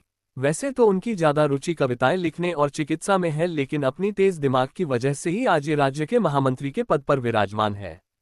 औरों की तरह वह राजकुमार को बुरा नहीं समझते हैं। उनकी बात सुनकर राजकुमार के शांत हो जाने की वजह से हमें भी यह समझ में आ जाता है कि राजकुमार दिल से उनकी इज्जत करते हैं। महामंत्री महल के राजनीतिक षड्यंत्र को बहुत अच्छे से समझते हैं। वह जानते हैं कि राज्य को बाहरी शत्रुओं से ज्यादा घर के अंदर के शत्रुओं से बचाना है। इसलिए ही उन्होंने महाराज को राजकुमार को वापस बुलाने के लिए कहा। महल में पहुंचकर राजकुमार सबसे पहले अपनी मां से मिलने उनके कक्ष की तरफ जाते हैं। वैसे तो राजकुमार बचपन से ही अपने परिवार से दूर थे, लेकिन हमेशा ही उन्हें अपनी मां की कमी खलती थी। इसलिए तो महल पहुंचते ही वह सबसे पहले अपनी मां से मिलने के लिए उनके कमरे की तरफ जाता है और कमरे के बाहर के सेवक से अपनी मां के बारे में पूछता है। सेवक राजकुमार को सर झुकाकर प्रणाम करता है और रोककर कहता है, राजकुमार क्षमा कीजिए। महारानी ने कहा है कि उनकी तबीयत ठीक नहीं है और वह विश्राम कर रही है। वह अभी किसी से मिलना नहीं चाहती। सेवक के मुंह से यह बात सुनकर राजकुमार का तो दिल ही टूट जाता है। वह सोचता है, मैं आज इतना सालों बाद महल वापस लौटा हूं। मैं कितना खुश था कि आज सालों बाद मैं अपनी मां से मिलूंगा, लेकिन वह तो मुझसे मिलना ही नहीं चाहती। उसका मन दर्द से भर जाता है, लेकिन अपने इस भाव को वह अपने गंभीर चेहरे पर जरा भी आने नहीं देता और खामोशी से वहां से चला जाता है। वही अंदर पर्दा हटाते हुए एक दासी राजकुमार को वहां से जाते हुए देखती है और महारानी से कहती है, महारानी राजकुमार वापस चले गए हैं। महारानी बिल्कुल स्वस्थ दिख रही थी और बिना किसी परेशानी के अपने आप को आईने में निहारते हुए अपने बाल संवार रही थी। दासी की यह बात सुनकर महारानी उसे इशारे से वहां से जाने को कहती है। दासी महारानी को प्रणाम करके कमरे से बाहर चली जाती है। महारानी को देखकर ऐसा लग रहा था कि जैसे वह अपने बेटी से मिलना ही नहीं चाहती है, इसलिए तो उन्होंने सेवक से ये कहलवा दिया कि उनकी तबीयत ठीक नहीं है और वह विश्राम कर रही है। कैसी माँ है ये यार, इनका बेटा इतने सालों के बाद में महल लौटा और सबसे पहले इन्हीं से मिलने आया, और यह है कि इन्होंने उसे एक बार देखना भी जरूरी नहीं समझा। खैर, इसी के साथ यह भाग भी यहीं पर खत्म होता है। 6 कैरेक्टर्स इंट्रोडक्शन। कहानी में आगे बढ़ने से पहले मैं आपको बता दूं कि यह कहानी पूरी तरीके से काल्पनिक है और इसमें इस्तेमाल किए जाने वाले नाम चाहे वह किसी व्यक्ति के हो या फिर किसी स्थान के, पूरी तरह से काल्पनिक है। इसका किसी के साथ कोई संबंध नहीं है। कहानी के कुछ किरदारों से तो आप पहले रूबरू हो गए हैं, पर अब कहानी में और किरदारों की एंट्री होगी। इसलिए कहानी को आगे बढ़ाने से पहले मैं आपको उन सभी किरदारों के बारे में एक छोटा सा इंट्रोडक्शन दे देती हूँ, ताकि कहानी पढ़ते वक्त आप उन किरदारों से और उनकी शख्सियत से और अच्छे से वाकिफ हो जाए। इस राज्य के महाराज की 3 रानियां हैं और उन रानियां के कई सारे राजकुमार और राजकुमारियां हैं। फिलहाल इस कहानी में जितने किरदारों की जरूरत है मैं अभी उन्हीं के नाम बताती हूँ। सबसे पहले बात करते हैं राजा के सबसे बड़े बेटे यानी युवराज की। ये राजा की पहली पत्नी के पुत्र है और महाराज की पहली संतान है। इनके जन्म के कुछ समय बाद ही इनकी मां का देहांत हो गया था, इसलिए राजा इन्हें अपने और बच्चों के मुकाबले कुछ ज्यादा ही प्यार करते हैं। वैसे तो इनकी शख्सियत कुछ खास नहीं है, सबसे बड़ा बेटा होने की वजह से ही यह युवराज बने हैं, वरना इनमें राजा बनने जैसी कोई बात नहीं है। अब बात करते हैं दूसरे नंबर के राजकुमार की। ये बड़ी रानी के बेटे हैं और इनका नाम है राजकुमार विक्रांत। ये बेहद ही घमंडी, बेरहम और लालची है। युवराज से इनकी जरा भी नहीं बनती। बचपन से ही यह खुद राजा बनने के ख्वाब देखते आए हैं और अपना यह ख्वाब पूरा करने के लिए ये किसी भी हद तक जा सकते हैं। अब बात करते हैं तीसरे नंबर के राजकुमार की, यानी कि राजकुमार शौर्य की। इनके बारे में आप पिछले भाग में बहुत तफसील से पढ़ चुके हैं, इसलिए इनकी शख्सियत के बारे में मैं दोबारा बताकर आपको बोर नहीं करूंगी। इनके बारे में पिछले भाग में मैंने जो एक बात नहीं बताई थी वह ये है कि राजकुमार शौर्य और राजकुमार विक्रांत दोनों सगे भाई हैं। मतलब इन दोनों की मां महारानी मीनाक्षी है। अब बात करते हैं चौथे नंबर के राजकुमार, राजकुमार ध्रुव की। इनके बारे में मैं सिर्फ एक ही बात कहूंगी, इनकी ना तो दोस्ती अच्छी है और ना ही दुश्मनी। वह कुछ लोग होते हैं ना जो खुद तो कुछ नहीं करते, लेकिन दूसरों के कंधों पर रखकर बंदूक जरूर चलाते हैं और तमाशा देखते हैं। ये कुछ इस तरह के ही है। आगे बढ़ते हैं और बात करते हैं 5वें नंबर के राजकुमार की, जिनका नाम है राजकुमार विराज। इनके बारे में भी आप मेरे पिछले भाग में पढ़ चुके हैं। ये राजकुमारी संध्या के पति हैं। ये बहुत नर्म दिल और दयालु है। अपने सभी भाइयों में सबसे शांत और समझदार है। अगले राजकुमार का नाम है राजकुमार आदित्य। अगर राजकुमार आदित्य के बारे में बात की जाए तो ये बिल्कुल सपनों के राजकुमार ही हैं। गोरा रंग, तीखे नैन नक्श, नुकीला चेहरा, ऊपर से इनकी संगीत में रुचि जो इनको ऊंचे दर्जे का कलाकार बनाती है। इनकी आवाज़ इतनी मधुर है कि यह अपनी आवाज़ से ही किसी भी लड़की का दिल धड़का सकते हैं, क्योंकि यह बहुत अच्छा गाते हैं। Okay, back to the story. अब बात करते हैं हमारे सबसे छोटे राजकुमार की। जी हाँ, सही समझे आप, यह है हमारी कहानी का सबसे प्यारा और मासूम किरदार। इनका नाम है राजकुमार हर्ष। इनकी उम्र सिर्फ 17 साल है। जी हाँ, टीनेज। अपने नाम की तरह ये जहाँ जाते हैं वहाँ हर्ष उल्लास का समा बन जाता है। महल में जहाँ एक और सभी राजकुमार राजा बनने की चाहत रखते हैं, तो वही उन सब से उलट ये बस अपनी ही दुनिया में खुश रहते हैं। अगला राजा कौन बनेगा, राजगद्दी किससे मिलेगी, इस बात से इन्हें कोई मतलब नहीं। महल की राजनीति से दूर यह सिर्फ खुश रहते हैं और दूसरों में खुशियां बांटते हैं। अब इतने सारे राजकुमार हैं तो राजकुमारियां भी तो होगी ना। तो चलिए अब राजकुमारियों की बात करते हैं। पहली राजकुमारी का नाम है राजकुमारी ऐश्वर्या। ये दिखने में जितनी खूबसूरत है उससे कहीं ज्यादा काला इनका दिल है। ये बेहद घमंडी और नकचरी है। बस लोगों पर अपने राजकुमारी होने का रौब झाड़ती रहती है। अगली राजकुमारी का नाम है राजकुमारी अनन्या। राजकुमारी अनन्या राजकुमारी ऐश्वर्या की सगी छोटी बहन है, लेकिन उनसे बिल्कुल उलट ये नर्म दिल और तहजीब वाली है। इन्हें पढ़ने का बहुत शौक है, लेकिन उस जमाने में लड़कियों को उच्च शिक्षा की इजाजत नहीं थी। इसलिए इनके बड़े बड़े सपने महल की ऊंची दीवारों के अंदर ही सिमट के रह गए। लेकिन फिर भी यह हमेशा नई नई चीजें सीखने में रुचि रखती है। वैसे तो कहानी में अभी आगे और भी किरदार जुड़ेंगे, लेकिन आज के लिए मैं बस इतने ही किरदारों के बारे में बताती हूँ।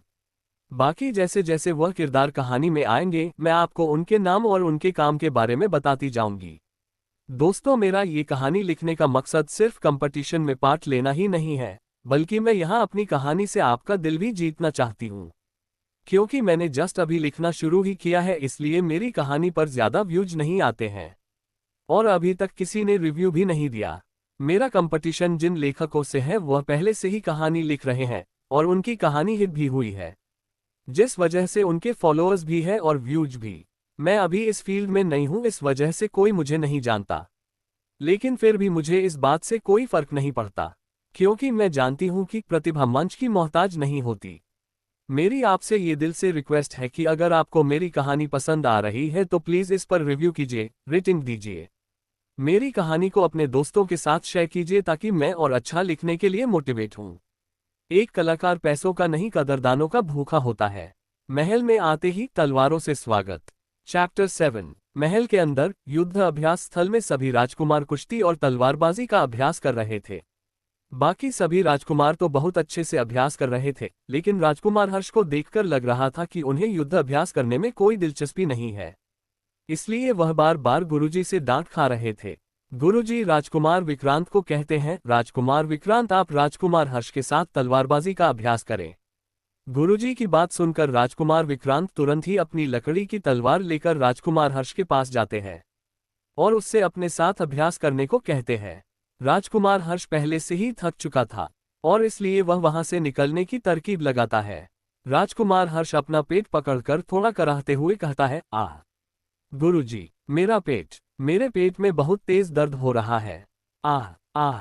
गुरुजी उसकी तरफ गुस्से से देखते हैं और कहते हैं, घबराइए मत राजकुमार, मैं वैद्य को यहीं बुला लेता हूँ। वह आज अच्छे से जांच करके आपका ये रोज रोज होने वाला पेट का दर्द बिल्कुल ठीक कर देगा। दरअसल गुरुजी राजकुमार हर्ष की इन नौटंकियों को बखूबी समझते थे। वह जानते थे कि यह सब राजकुमार हर्ष के युद्धाभ्यास से बचने के लिए किए जाने वाले नाटक है। गुरुजी की बात सुनकर राजकुमार हर्ष अपना एक बेचारा सा चेहरा बना लेते हैं और अपनी तलवार उठाकर फिर से अभ्यास करने लगते हैं। लेकिन क्योंकि बेचारे राजकुमार हर्ष को तो तलवारबाजी करना आती ही नहीं थी, इसलिए वह राजकुमार विक्रांत के साथ एक नौसिखिए की तरह लड़ रहे थे और लड़ते हुए बार बार गिर भी रहे थे। उनको इस तरह अभ्यास करता देख वहां मौजूद सभी लोग हंस रहे थे। सभी लोगों को खुद पर यूं हंसते देख राजकुमार विक्रांत को गुस्सा आ जाता है और वह गुस्से से राजकुमार हर्ष से कहते हैं, राजकुमार हर्ष, ठीक से अपनी तलवार पकड़िए, देखिए आपकी वजह से सब हम पर हंस रहे हैं। राजकुमार हर्ष अपनी बेचारी सी आवाज में कहते हैं, बड़े भाई मैं क्या करूं? आपको तो पता है ना, मुझे तलवारबाजी नहीं सीखनी है। मुझे इससे डर लगता है कहीं ये तलवार मुझे लग गई तो और मैं घायल हो गया तो। राजकुमार हर्ष के मुंह से यह बात सुनकर राजकुमार विक्रांत को अब और भी गुस्सा आ जाता है और वह गुस्से से उससे कहते हैं, आप ये कैसी बातें कर रहे हैं? जानते नहीं, आप एक राजकुमार हैं और एक राजकुमार को तलवार से डरना नहीं बल्कि डराना आना चाहिए। ये कहते हुए अब वह और तेजी से राजकुमार हर्ष पर वार करते हैं। राजकुमार हर्ष अपने आप को बचाने के लिए जैसे तैसे अपनी तलवार पकड़कर राजकुमार विक्रांत का सामना करते हैं। लेकिन एक समय पर राजकुमार विक्रांत की तलवार राजकुमार हर्ष की तलवार पर इतनी जोर से पड़ती है कि वह लकड़ी की तलवार दूर जाकर जमीन पर गिर जाती है। अब राजकुमार हर्ष के हाथ में अपना बचाव करने के लिए कोई चीज नहीं थी। राजकुमार हर्ष को निहत्था देख राजकुमार विक्रांत उन पर अपना गुस्सा निकालने की मंशा से अपनी तलवार से उन पर वार करने के लिए प्रहार करते हैं। क्योंकि राजकुमार हर्ष पहले से ही बहुत डरे हुए थे और अब राजकुमार विक्रांत की तलवार को इस तरह अपनी ओर आता देख वह झुककर अपने दोनों हाथों से अपना चेहरा और आंखें बंद कर लेते हैं। राजकुमार विक्रांत की तलवार राजकुमार हर्ष को छूने ही वाली होती है कि तभी दूर से हवा में लहरता हुआ एक लकड़ी का डंडा राजकुमार विक्रांत की तलवार पर पड़ता है और वह तलवार दूसरी ओर दूर जाकर गिर पड़ती है। सभी राजकुमार हैरानी से खड़े होकर ये देखते हैं कि आखिर राजकुमार विक्रांत की तलवार पर प्रहार करने का साहस किसने किया। तभी हम देखते हैं राजकुमार विक्रांत की तलवार को जिसने रोका वह कोई और नहीं बल्कि राजकुमार शौर्य है। राजकुमार हर्ष अभी भी अपना मुंह झुकाए आंखें बंद किए हुए थे। अपनी तलवार को यूं गिरता देख राजकुमार विक्रांत का गुस्सा तो 7वें आसमान पर पहुंच जाता है और वह गुस्से से कहता है, कौन हो तुम? तुम्हारी इतनी हिम्मत कि तुमने एक राजकुमार पर वार किया। राजकुमार शौर्य चुपचाप खड़ा सिर्फ सबको गौर से देख रहा था, जैसे मानो वह सभी राजकुमार को पहचानने की कोशिश कर रहा हो। अपने आप को सुरक्षित महसूस करके राजकुमार हर्ष अपनी आंखें खोलकर देखते हैं और सीधा खड़े होते हैं। अपने सामने एक अजनबी इंसान को यानी कि राजकुमार शौर्य को देखकर राजकुमार हर्ष थोड़ा डर जाते हैं। क्योंकि राजकुमार शौर्य की शख्सियत ही कुछ ऐसी है, उन्हें देखकर तो अच्छे खासे इंसान के पसीने छूट जाए। ये तो फिर भी हमारे छोटे से मासूम से राजकुमार हर्ष हैं। अपने सवाल का जवाब न मिलने पर राजकुमार विक्रांत का गुस्सा अब और उरूस पर चढ़ जाता है और वह गुस्से से पास में पड़ी एक दूसरी तलवार उठाकर राजकुमार शौर्य की गर्दन पर रख देते हैं और फिर से अपने सवाल को दोहराते हैं, अगर तुम नहीं बताना चाहते कि तुम कौन हो तो मत बताओ, लेकिन तुमने मेरे खेल में खलल डाला है इसलिए इसकी सजा तो तुम्हें जरूर मिलेगी।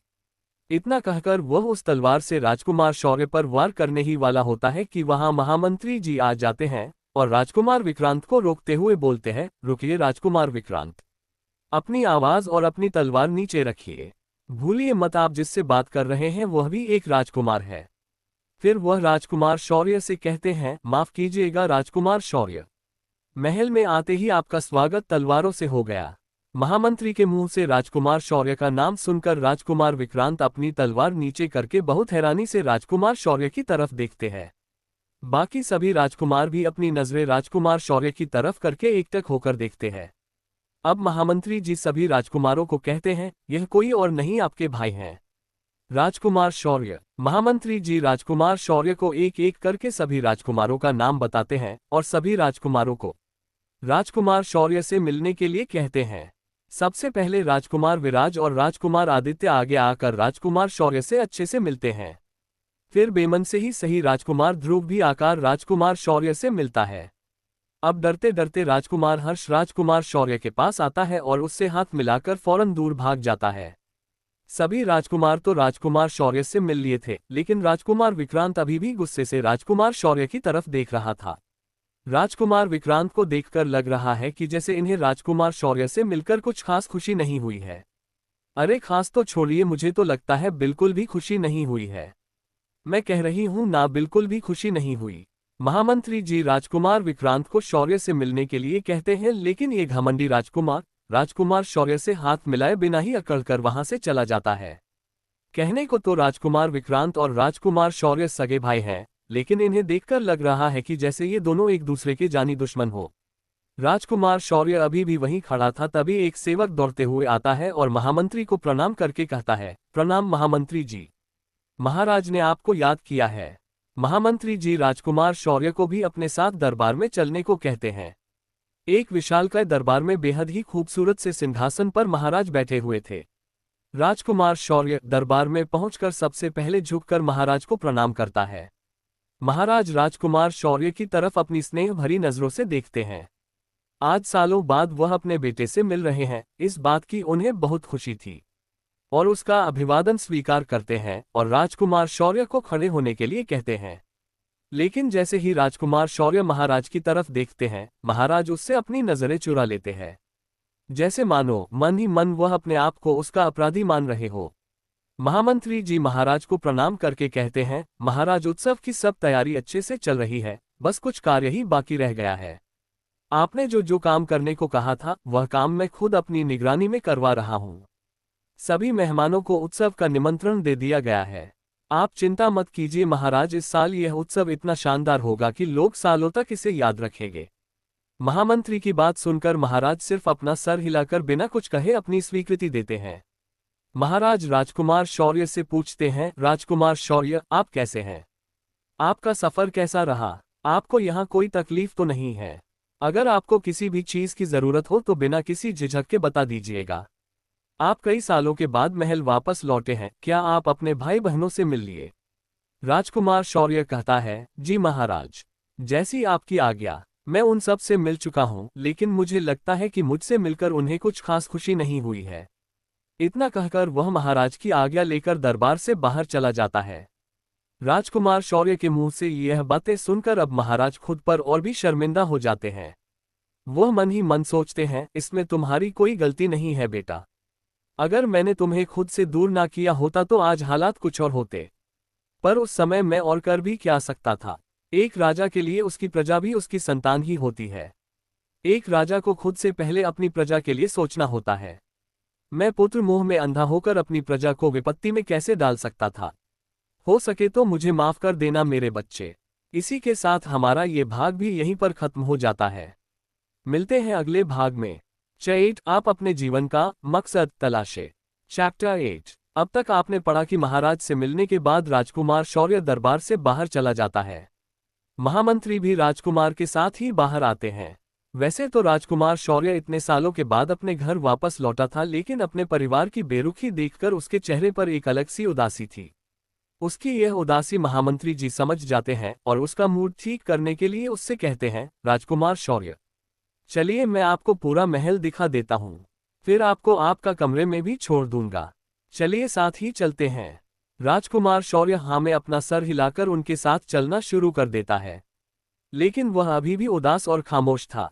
चलते चलते महामंत्री राजकुमार शौर्य से कहते हैं, राजकुमार शौर्य, क्या आप जानते हैं कि इतने सालों के बाद आपको महल वापस क्यों बुलाया गया है? उनका सवाल सुनकर राजकुमार शौर्य के कदम यकायक रुक जाते हैं। वह महामंत्री की तरफ देखता है और थोड़ा ठहरकर धीमी आवाज में कहता है, उत्सव में शामिल होने के लिए। फिर महामंत्री जी राजकुमार शौर्य से कहते हैं, और उत्सव के बाद? उसके बाद क्या आप यहाँ से यूं ही वापस चले जाएंगे? उनकी यह बात सुनकर राजकुमार शौर्य खामोश ही रहता है, क्योंकि उसे पता था कि सच तो यही है कि उत्सव के बाद उसे यह महल छोड़कर वापस जाना ही होगा। महामंत्री जी आगे कहते हैं, राजकुमार, क्या आप सच में इस महल में रुकना नहीं चाहते? महामंत्री की बात सुनकर राजकुमार शौर्य दुखी मन से उनसे कहता है, मेरे चाहने या ना चाहने से क्या होगा? होगा तो वही जो महाराज चाहेंगे। वैसे भी मुझे तो हमेशा से ही उस जुर्म की सजा मिली है जो अपराध मैंने कभी किया ही नहीं। कभी कभी तो लगता है कि मेरा इस दुनिया में आना ही बेमकसद है, व्यर्थ है। उसकी यह बात सुनकर महामंत्री जी उसे समझाते हुए कहते हैं, राजकुमार, इस दुनिया में जन्म लेने वाले किसी भी जीव का जन्म व्यर्थ नहीं हुआ है, फिर चाहे वह कोई जानवर हो या कोई इंसान। विधाता ने हम सभी को एक मकसद के साथ ही इस दुनिया में भेजा है, और हम सभी को अपना वह मकसद पूरा भी करना होता है। आपके जीवन भी व्यर्थ नहीं है, इसका भी कोई न कोई मकसद जरूर होगा। बेहतर होगा कि आप अपने जीवन से नाराज होने के बजाय अपना लक्ष्य ढूंढें, ताकि आप इस महल के लोगों को अपने अस्तित्व का और अपनी मौजूदगी का एहसास दिला सके। महामंत्री की बात सुनकर राजकुमार बहुत हैरानी से उनकी तरफ देखता है। महामंत्री की बातें सुनकर ऐसा लग रहा है जैसे वह नहीं चाहते कि राजकुमार दोबारा महल से वापस जाए, और वह बातों ही बातों में राजकुमार को महल में रुकने का कोई हिंट दे रहे हैं। राजकुमार और महामंत्री आपस में बात कर ही रहे थे कि तभी दूसरी ओर से चलकर युवराज उनकी ओर आते हैं। युवराज को देखकर राजकुमार और महामंत्री दोनों उनको प्रणाम करते हैं। युवराज भी उनके अभिवादन को स्वीकार करते हैं और राजकुमार से कहते हैं, मैं महल से बाहर गया था, बस अभी वापस लौटा हूँ, इसलिए मुझे अभी तुम्हारे आने की सूचना मिली। फिर राजकुमार शौर्य से बहुत उदारता से पूछते हैं, कैसे हैं आप राजकुमार शौर्य? आपको यहाँ देखकर मुझे बहुत खुशी हुई। राजकुमार शौर्य अपने चेहरे पर हल्की सी मुस्कान लेकर कहता है, युवराज आप वह पहले इंसान हैं जो मुझसे ये कह रहे हैं कि मुझे यहाँ देखकर आपको खुशी हुई। आपका बहुत बहुत धन्यवाद। इतना कहकर वह युवराज से हाथ मिलाने के लिए अपना हाथ आगे बढ़ाता है, पर युवराज उससे हाथ नहीं मिलाते। ये देखकर राजकुमार शौर्य को कुछ अजीब लगता है, क्योंकि अभी तो युवराज राजकुमार शौर्य से अच्छे से बात कर रहे थे। फिर ऐसा क्या हो गया कि उसके हाथ आगे करने पर युवराज ने उससे हाथ नहीं मिलाया। तभी उसकी नज़र युवराज के दाएं हाथ की तरफ पड़ती है, जो थोड़ा कांप रहा था। राजकुमार शौर्य को अपने हाथ की तरफ यूं देखता देख युवराज अपने बाएं हाथ से अपने दाएं हाथ को पकड़कर उसे अपने कपड़ों से छुपा देते हैं और फिर राजकुमार शौर्य से कहते हैं, राजकुमार शौर्य भोजन का वक्त हो गया है, चलिए आज साथ में ही भोजन करते हैं। इतना कहकर वह राजकुमार शौर्य को भोजन कक्ष की ओर ले जाते हैं। एक शानदार से हॉलनुमा इमारत में ये भोजन कक्ष था। महल के सेवक एक एक करके खाने के सभी पकवान वहां पर लेकर आते हैं और उन्हें सजाकर रख देते हैं। ये खाना वाकई में काफी अच्छा और स्वादिष्ट मालूम हो रहा था। राजकुमार शौर्य इन सब चीजों को इतने गौर से देख रहा था जैसे मानो आज से पहले उसने ऐसा खाना कभी नहीं देखा हो। युवराज राजकुमार शौर्य से कहते हैं, राजकुमार शौर्य आप क्या सोच रहे हैं, भोजन करना शुरू कीजिए। राजकुमार युवराज से कहता है, युवराज आप तो जानते ही हैं मैं बचपन से ही राजमहल से दूर रहा हूँ, इस वजह से मुझे इस तरह के शाही पकवान खाने की आदत नहीं है, इसलिए मैं सोच रहा हूँ कि खाना कहाँ से शुरू करूँ। राजकुमार की यह बात सुनकर युवराज जोर से हंसने लगते हैं और उसे अपने बाएं हाथ से एक पकवान का बर्तन उठाकर देते हुए कहते हैं, आप पहले इसे खाइए राजकुमार, ये बहुत अच्छा बना है। राजकुमार शौर्य युवराज से उस बर्तन को लेता है और थोड़ा खाना अपनी प्लेट में निकालकर खाना शुरू करता है। भोजन करते समय राजकुमार शौर्य देखता है कि युवराज खाना खाने के लिए भी अपना दाहिना हाथ इस्तेमाल नहीं कर रहे हैं और कोई भी सामान अपने बाएं हाथ से ही उठा रहे हैं। ये देखकर उसको थोड़ा अजीब लगता है, लेकिन इस बारे में वह कुछ नहीं कहता और चुपचाप अपना भोजन करता है। आखिर युवराज अपना सारा काम अपने बाएं हाथ से क्यों कर रहे थे, और सबसे जरूरी बात उनका दाहिना हाथ कांप क्यों रहा था? इन सवालों का जवाब हमें आगे चलकर पता लगेगा। फिलहाल इसी के साथ हमारा ये भाग भी यहीं पर खत्म होता है। मिलते हैं अगले भाग में। तारांकन चैप्टर 9 अब हम दो नहीं एक हैं।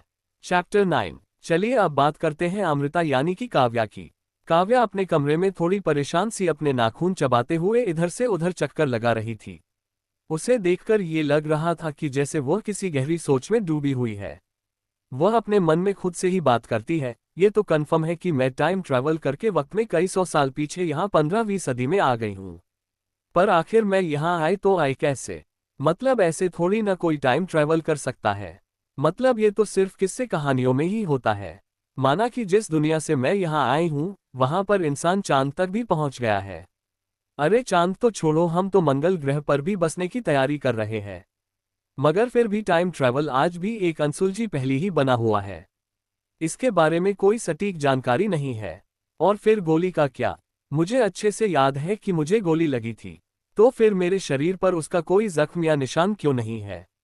क्या टाइम ट्रैवल इंसान के शरीर के जख्मों को भी भर देता है? वो ये सब सोच ही रही थी कि तभी वहां अनोखी काव्या के लिए खाना लेकर आ जाती है और काव्या से कहती है, छोटी मालकिन चलिए खाना खा लीजिए, देखिए मैं आपकी पसंद की ही सारी चीजें बना कर लाई हूँ। ये कहकर वह खाना काव्या के पास रख देती है और काव्या को खाना प्लेट में निकाल कर देती है।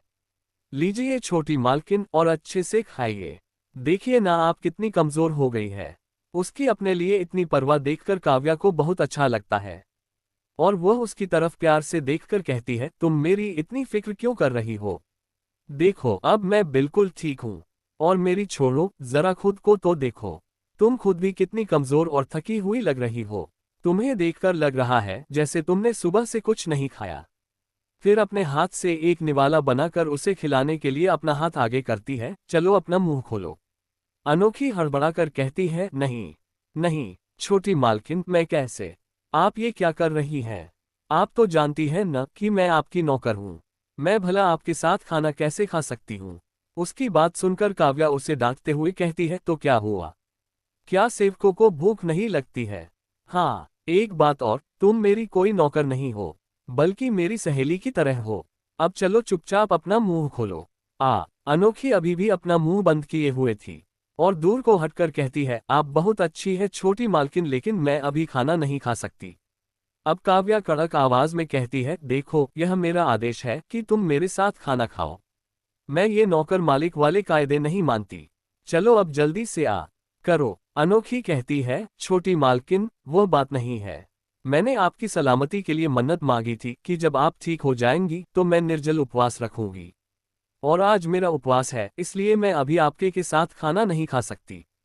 ये कहकर अनोखी अमृता के कमरे में बिखरी हुई चीजों को समेटने लगती है और साफ सफाई में लग जाती है। क्या तुमने उपवास रखा है, और वह भी मेरे लिए? काव्या थोड़ा मुस्कुराकर उससे कहती है। फिर मन ही मन खुश होते हुए सोचती है, ये सच में बहुत अच्छी है। मैं जब से यहाँ आई हूँ यह मेरा कितना ख्याल रख रही है। और इसने मेरे लिए मन्नत मानकर उपवास भी रख लिया। फिर एकदम से काव्या के चेहरे की खुशी गायब हो जाती है। एक मिनट, इसने मन्नत मेरी सलामती के लिए नहीं बल्कि अमृता की सलामती के लिए मांगी है। अमृता? ओह नो, मैं तो अपने आप में ही इतना उलझ गई कि अमृता के बारे में तो भूल ही गई। आखिर अमृता है तो है कहाँ? वह अभी तक वापस क्यों नहीं आई? वह ठीक तो होगी ना? कहीं वह पानी में डूब तो नहीं गई?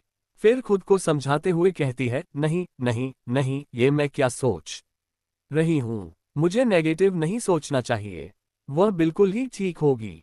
जिस तरह इन लोगों ने मुझे बचा लिया वैसे ही अमृता को भी जरूर किसी न किसी ने पानी में डूबने से बचा ही लिया होगा।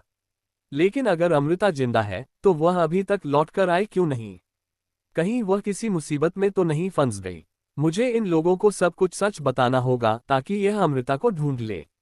इतना सोचकर वह अनोखी को अमृता के बारे में बताने ही वाली होती है कि तभी वह अपनी बात कहने से पहले ही ठहर जाती है। रुक काव्या, तेरा दिमाग तो खराब नहीं हो गया? आखिर तू इन्हें बताएगी क्या कि तू अमृता नहीं काव्या है, और तू 21वीं सदी से यहाँ टाइम ट्रैवल करके आए है? और ये लोग तेरी बात मान लेंगे? तेरी इन बातों पर तो तेरी अपनी दुनिया में भी कोई यकीन नहीं करता, बल्कि तुझ पर हंसता कि तू कहानियां बना रही है। तो ये तो फिर 15वीं सदी है। यहाँ पर लोग इस बात पर कैसे भरोसा करेंगे? बल्कि उल्टा वह लोग ये सोचेंगे कि पानी में गिरने की वजह से तुझे सदमा लगा है और तेरा दिमाग खराब हो गया है, या फिर तुझ पर किसी भूत का साया है। एक तो वैसे ही तू इस दुनिया से बिल्कुल अनजान है, और ऊपर से अगर तू इनसे ये सब बातें कहेगी तो यहाँ तेरे लिए और मुश्किलें बढ़ जाएगी। इसलिए अभी चुप बैठ। लेकिन अगले ही पल खुद को खामोश करते हुए कहती है, नहीं नहीं, मैं इतनी खुदगर्ज नहीं हो सकती। हो सकता है अमृता किसी मुश्किल में फंसी हो और उसे मदद की जरूरत हो। मैं खुद को बचाने के लिए किसी और की जान खतरे में नहीं डाल सकती। नहीं, मैं ऐसा नहीं कर सकती। मुझे इन्हें सब कुछ सच बताना ही होगा, फिर चाहे यह मुझे पागल समझे या कोई भूत प्रेत। इतना सोचकर वह फिर से अनोखी को अपना सच बताने की कोशिश करती है, लेकिन उससे पहले ही उसकी नजर अपने हाथ के बाजू पर पड़ती है। यह क्या? यह तो जलने का निशान लगता है, और यह काफी पुराना भी लग रहा है। पर मुझे तो कभी ऐसी कोई चोट नहीं लगी। तो फिर यह निशान मेरे हाथ पर आया कहाँ से? काव्या उस निशान को बहुत गौर से देख रही थी। तभी अनोखी पीछे मुड़ती है और देखती है कि काव्या अपने हाथ के जलने के निशान को देख रही है। फिर वह उसके पास आकर कहती है, छोटी मालकिन आप चिंता मत कीजिए, मैंने सुना है पड़ोस के गांव में एक बहुत अच्छे वैद्य है। उनके पास जो जड़ी बूटी का लेप है उसे लगाने से आपके हाथ का ये निशान पूरी तरीके से गायब हो जाएगा। काव्या अनोखी की तरफ देखती है और उससे कहती है, जलने का निशान? पर मुझे तो कभी कोई ऐसी चोट नहीं लगी। अनोखी कहती है, छोटी मालकिन आप भूल गई क्या? जब आप छोटी थी तो खेल खेल में रसोई में जाकर छुप गई थी। वहीं पर आपके हाथ पर गर्म दूध गिर गया था, यह उसी के जलने का निशान है। काव्या कहती है, अरे वह चोट तो अमृता को लगी होगी ना, तो निशान मेरे शरीर पर। अपनी बात पूरी करने से पहले ही काव्या चौंककर अपनी आंखें बड़ी कर लेती है और अपना पैर ऊपर उठाकर उस पर कुछ देखने की कोशिश करती है। दरअसल काव्या जब छोटी थी तो वह एक बार साइकिल से गिर जाती है, जिसकी वजह से उसका पैर फ्रैक्चर हो गया था और उसकी चोट पर कुछ टांके भी आए थे। इसकी वजह से उसके पैर पर उन टांकों के निशान थे। यह क्या? मेरी चोट का निशान कहाँ गया? नहीं, कहीं मैं जो सोच रही हूँ वह सच तो नहीं है। उसकी यह सब हरकतें देखकर अनोखी बहुत परेशान हो रही थी। वह कहती है, छोटी मालकिन आप इतनी अजीब बातें और हरकतें क्यों कर रही है? अब मुझे डर लग रहा है। काव्या उसकी बात काटते हुए उससे पूछती है, अच्छा एक बात बताओ, जब मुझे पानी से बाहर निकाला था तो क्या मैं कुछ अलग सी दिख रही थी? और मैंने कुछ अलग से कपड़े पहने हुए थे। मतलब ऐसे कपड़े जो यहाँ पर कोई नहीं पहनता। क्या मेरे कपड़े सबसे अलग और अजीब लग रहे थे? अनोखी उससे कहती है, नहीं छोटी मालकिन, आप तो अपने ही कपड़े पहने हुई थी। कोई अलग वेशभूषा नहीं थी आपकी। इतना कहकर वह काव्या को उसके वह कपड़े दिखाती है जो पानी में गिरते वक्त उसने पहने थे। ये वह कपड़े नहीं थे जो काव्या ने पिकनिक ट्रिप पर पहने थे, बल्कि यह तो पुराने जमाने के कपड़े थे जो कि अमृता के थे। ये सब चीजें देखकर काव्या हैरानी से खड़ी होती है और आईने की तरफ जाकर खुद को उसमें गौर से देखते हुए अपने मन में कहती है, मतलब मैं जो सोच रही हूँ वह सही है। अमृता कहीं और नहीं है, वह तो यही है। मैं सोच रही थी कि मैं टाइम ट्रैवल करके 15वीं सदी में आ पहुंची हूँ, लेकिन सच तो यह है कि सिर्फ मेरी आत्मा ही टाइम ट्रैवल करके यहाँ अमृता के शरीर में आई है। मेरा शरीर तो अभी भी मेरी दुनिया में ही है। इसका मतलब अब अमृता और काव्या दो अलग अलग इंसान नहीं है, बल्कि अब हम दोनों एक हैं। ये शरीर भले ही अमृता का है, लेकिन आत्मा मेरी काव्या है। तारांकन, परियों का जादुई यंत्र, चैप्टर 10। अब तक आपने पढ़ा कि काव्या को इस सच्चाई का पता चल गया है कि टाइम ट्रैवल से उसकी आत्मा अमृता के शरीर में आ गई है। अब पढ़ते हैं आगे। राजमहल के अंदर, महल के अंदर किले की एक बाहरी दीवार पर सीढ़ी लगाकर राजकुमार हर्ष उस पर छुप छुप कर चढ़ने की कोशिश कर रहे थे कि तभी राजकुमारी अनन्या वहां आ जाती हैं और पीछे से राजकुमार हर्ष को आवाज लगाती हैं, राजकुमार हर्ष। राजकुमारी अनन्या की यूं अचानक पीछे से आवाज सुनकर राजकुमार हर्ष डर जाते हैं और उनका पैर सीढ़ी से फिसल जाता है और वह धड़ाम से नीचे गिर जाते हैं। राजकुमारी मदद के लिए जल्दी से उनके पास जाती हैं और उनको उठने में मदद करती हैं। वह दर्द से कराहते हुए कहते हैं, आह, क्या आप हमारी जान लेना चाहती है राजकुमारी? आपने हमें डरा दिया। हमें लगा किसी ने हमें चोरी छुपे बाहर जाते हुए पकड़ लिया। भला ऐसे कौन पीछे से आवाज लगाता है? उनकी यह बात सुनकर राजकुमारी घबराकर पूछती है, क्या आप महल से बाहर जा रहे थे, वह भी बिना किसी की आज्ञा लिए चोरी छुपे? आपको पता है न, पिछली बार जब आप यूं ही अकेले महल से बाहर चले गए थे तो कितना तमाशा हुआ था। फिर महाराज ने आपको दंड भी दिया था और आपके इस तरह अकेले महल से बाहर जाने पर पाबंदी भी लगा दी थी। आप भूल गए क्या? राजकुमार हर्ष अपना मासूम सा चेहरा बनाकर अपनी नाजुक सी आवाज में कहते हैं, हाँ मुझे याद है, लेकिन आप तो जानती हैं ना कि महल के अंदर मेरा मन बिल्कुल भी नहीं लगता। मैं महल से बाहर जाना चाहता हूँ।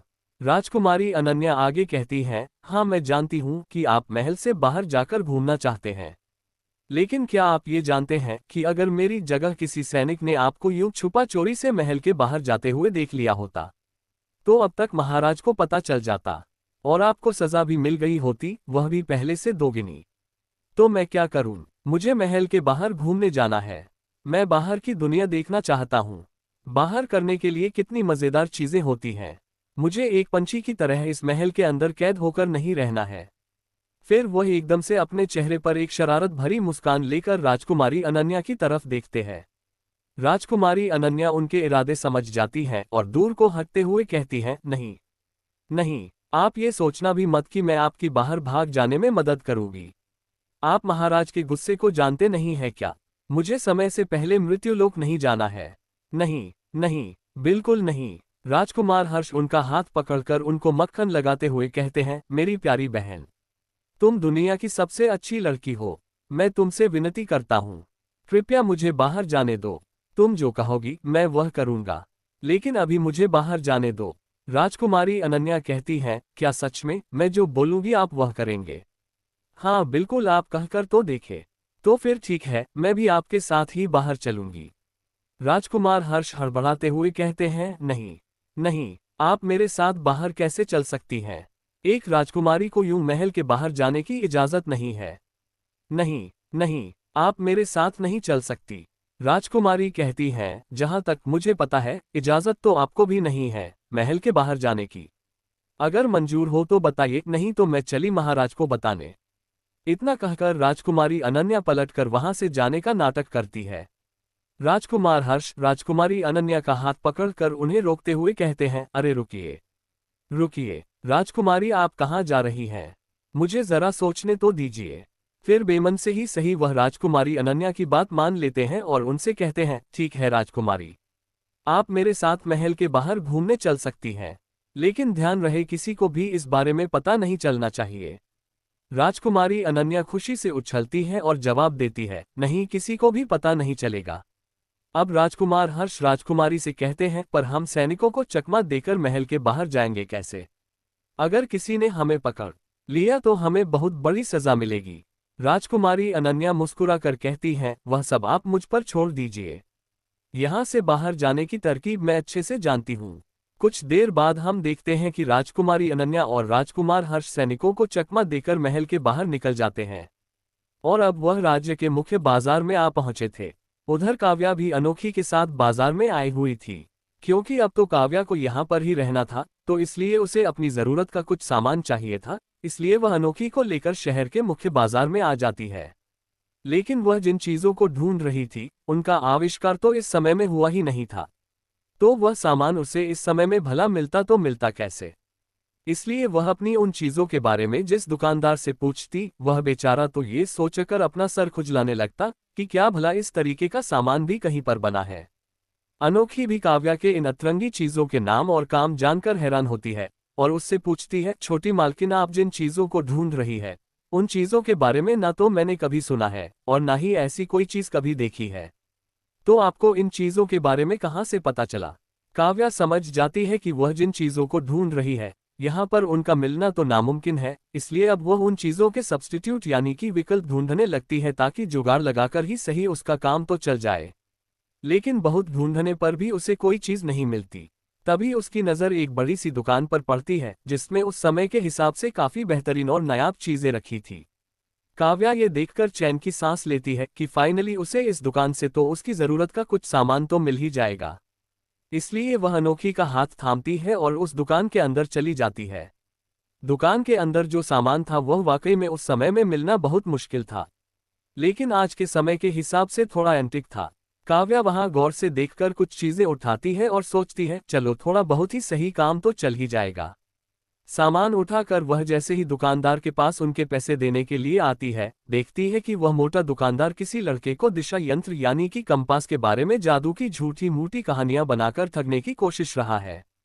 ये लड़का कोई और नहीं बल्कि राजकुमार हर्ष थे, जो उस मोटे दुकानदार की बातों में आकर उस कंपास को सच में ही कोई जादुई यंत्र समझ रहे थे और उसको मुंह मांगी कीमत देने के लिए भी तैयार थे। ये सब देखकर काव्या को गुस्सा आ जाता है और वह गुस्से से अपने आप से बोलती है, अरे ये देखो, ये तरबूज की शक्ल जैसा मोटा कैसे इस बेचारे बच्चे को बेवकूफ बनाकर ठग रहा है, इसे तो सबक सिखाना पड़ेगा। वह दुकानदार राजकुमार हर्ष को दिशा यंत्र दिखाते हुए कहता है, यह कोई आम चीज नहीं है मान्यवर, ये परियों का जादुई यंत्र है। अगर आप चाहे तो मैं इसे आपको चलाकर दिखा सकता हूँ। आप जब इसमें परियों से दिशाओं के बारे में पूछेंगे तो वह आपको सभी दिशाओं का सही सही रास्ता बताएंगी। तारांकन, और एक झापड़ खाकर तुम्हारी अक्ल भी ठिकाने आ जाएगी, काव्या पीछे से आकर कहती है। किसी लड़की के मुंह से ऐसी बातें सुनकर वहां आसपास खड़े लोग और राजकुमार हर्ष काव्या की ओर बड़े गौर से देखने लगते हैं। झापड़ खाने वाली बात सुनकर वह तरबूज की शक्ल जैसा दुकानदार काव्या पर भड़कते हुए बोलता है, ए लड़की, तुम्हारा दिमाग तो ठीक है, तुम मुझे मारने की बात कर रही हो, जाती हो यहां से या बुलाऊं अभी कोतवाल को? अनोखी काव्या का हाथ पीछे की ओर खींचते हुए कहती है, छोटी मालकिन, आप ये क्या कर रही हैं? देखिए यहाँ सब हमें कैसे घूर घूर कर देख रहे हैं, चलिए यहाँ से। काव्या अनोखी से अपना हाथ छुड़ाकर आगे बढ़ती है और कहती है, हाँ सही कहा तुमने, कोतवाल को ही बुला लेते हैं, अब वही यहाँ आकर तुम्हारे जैसे धोखेबाज की सारी धोखेबाजी ठीक करेगा। अब वह दुकानदार और जोर से भड़क कर कहता है, ए लड़की, पागल तो नहीं हो गई हो? धोखेबाज किसे कह रही हो? मैंने किसको धोखा दिया है? उद्धरण चिन्ह, तुम्हें, जो इस साधारण से दिशा यंत्र को परियों का जादुई यंत्र बताकर इस बेचारे को ठग रहे हो। काव्या राजकुमार हर्ष के हाथ से कंपास लेकर उसे दिखाते हुए कहती है। आगे काव्या राजकुमार हर्ष से कहती है, ये तुम्हें बेवकूफ बना रहा है, ये परियों का कोई जादुई यंत्र नहीं है बल्कि एक कंपास यानी कि दिशा यंत्र है। इसका इस्तेमाल नाविक समुद्री यात्रा के दौरान सही दिशा का पता लगाने के लिए करते हैं। यह विज्ञान के आधार पर बनाया गया है, इससे जादू जैसी कोई बात नहीं है। अब वह दुकानदार कहता है, ए लड़की, मैं कोई झूठी बात नहीं कह रहा हूँ, ये सच में ही परियों का जादुई यंत्र है। जरा देखो मेरी दुकान में, यहाँ तुम्हें ऐसी ही कई और जादुई और नायाब चीजें मिल जाएंगी, चाहे तो यहाँ किसी से भी पूछ लो। अब काव्या उसे ताना मारते हुए कहती है, हाँ हाँ, बिल्कुल, मैं देख रही हूँ कि तुम्हारी दुकान में तो सारी चीजें जादुई ही तो है। जैसे कि ये देखो यह चिराग। ये चिराग भी कोई मामूली चिराग नहीं है, बल्कि यह तो अलादीन का जादुई चिराग है ना। इसे घिसेंगे तो इसमें से जिन्नी बाहर निकलेगा है ना। और यह झाड़ू, ये झाड़ू भी कोई मामूली झाड़ू नहीं होगी बल्कि उड़ने वाली जादुई झाड़ू होगी। ये तो खुद हैरी पॉटर ने लाकर तुम्हें दी होगी, है ना। काव्या के मुंह से हैरी पॉटर का नाम सुनकर वह दुकानदार अपने नौकर से फुसफुसाते हुए पूछता है, अबे सुन, अब ये हरिपुत्र कौन है। नौकर कहता है, मालिक उन्होंने हरिपुत्र नहीं हरी पॉटर कहा है। नाम से तो कोई विदेशी जादूगर मालूम पड़ता है। फिर वह दुकानदार हड़बड़ाते हुए काव्या को जोर से डांटते हुए कहता है, ए लड़की तुम यहाँ से सीधे सीधे जाती हो या नहीं, नहीं तो मैं तुम्हें यहाँ से मारकर भगाऊं। फिर वह काव्या को धक्का देते हुए अपनी दुकान से बाहर निकालते हुए कहता है, चलो भागो यहाँ से। अनोखी काव्या को संभालती है और उससे कहती है, चलिए छोटी मालकिन, इसकी पहचान महल के बड़े बड़े अधिकारियों से है, आप खामोखा ही मुसीबत में पड़ जाएगी। चलिए यहाँ से चलते हैं। उस तरबूज जैसी शक्ल वाले दुकानदार का अपने साथ ऐसा बर्ताव देखकर अब काव्या को उस पर और ज्यादा गुस्सा आता है और वह अनोखी से कहती है, ये तरबूज जैसी शक्ल वाला मोटा अपने आप को समझता क्या है। एक तो चोरी ऊपर से सीना जोरी। अब तो मैं इसे अच्छे से सबक सिखाकर ही यहाँ से जाऊंगी। आगे काव्या अब ऐसा क्या करने वाली है जिससे वह उस धोखेबाज दुकानदार को एक अच्छा सबक सिखा सके और उसकी सच्चाई सबके सामने लाए। ये जानने के लिए तो पढ़ना होगा आपको इस कहानी का अगला भाग। आज के लिए बस इतना ही, मिलते हैं नेक्स्ट चैप्टर में। आज के लिए इतना, हाय दोस्तों, मिलते हैं नेक्स्ट चैप्टर में। Thanks for watching my friends, next episode come soon. और कैसी लगी स्टोरी कमेंट में जरूर बताइएगा। थैंक्स।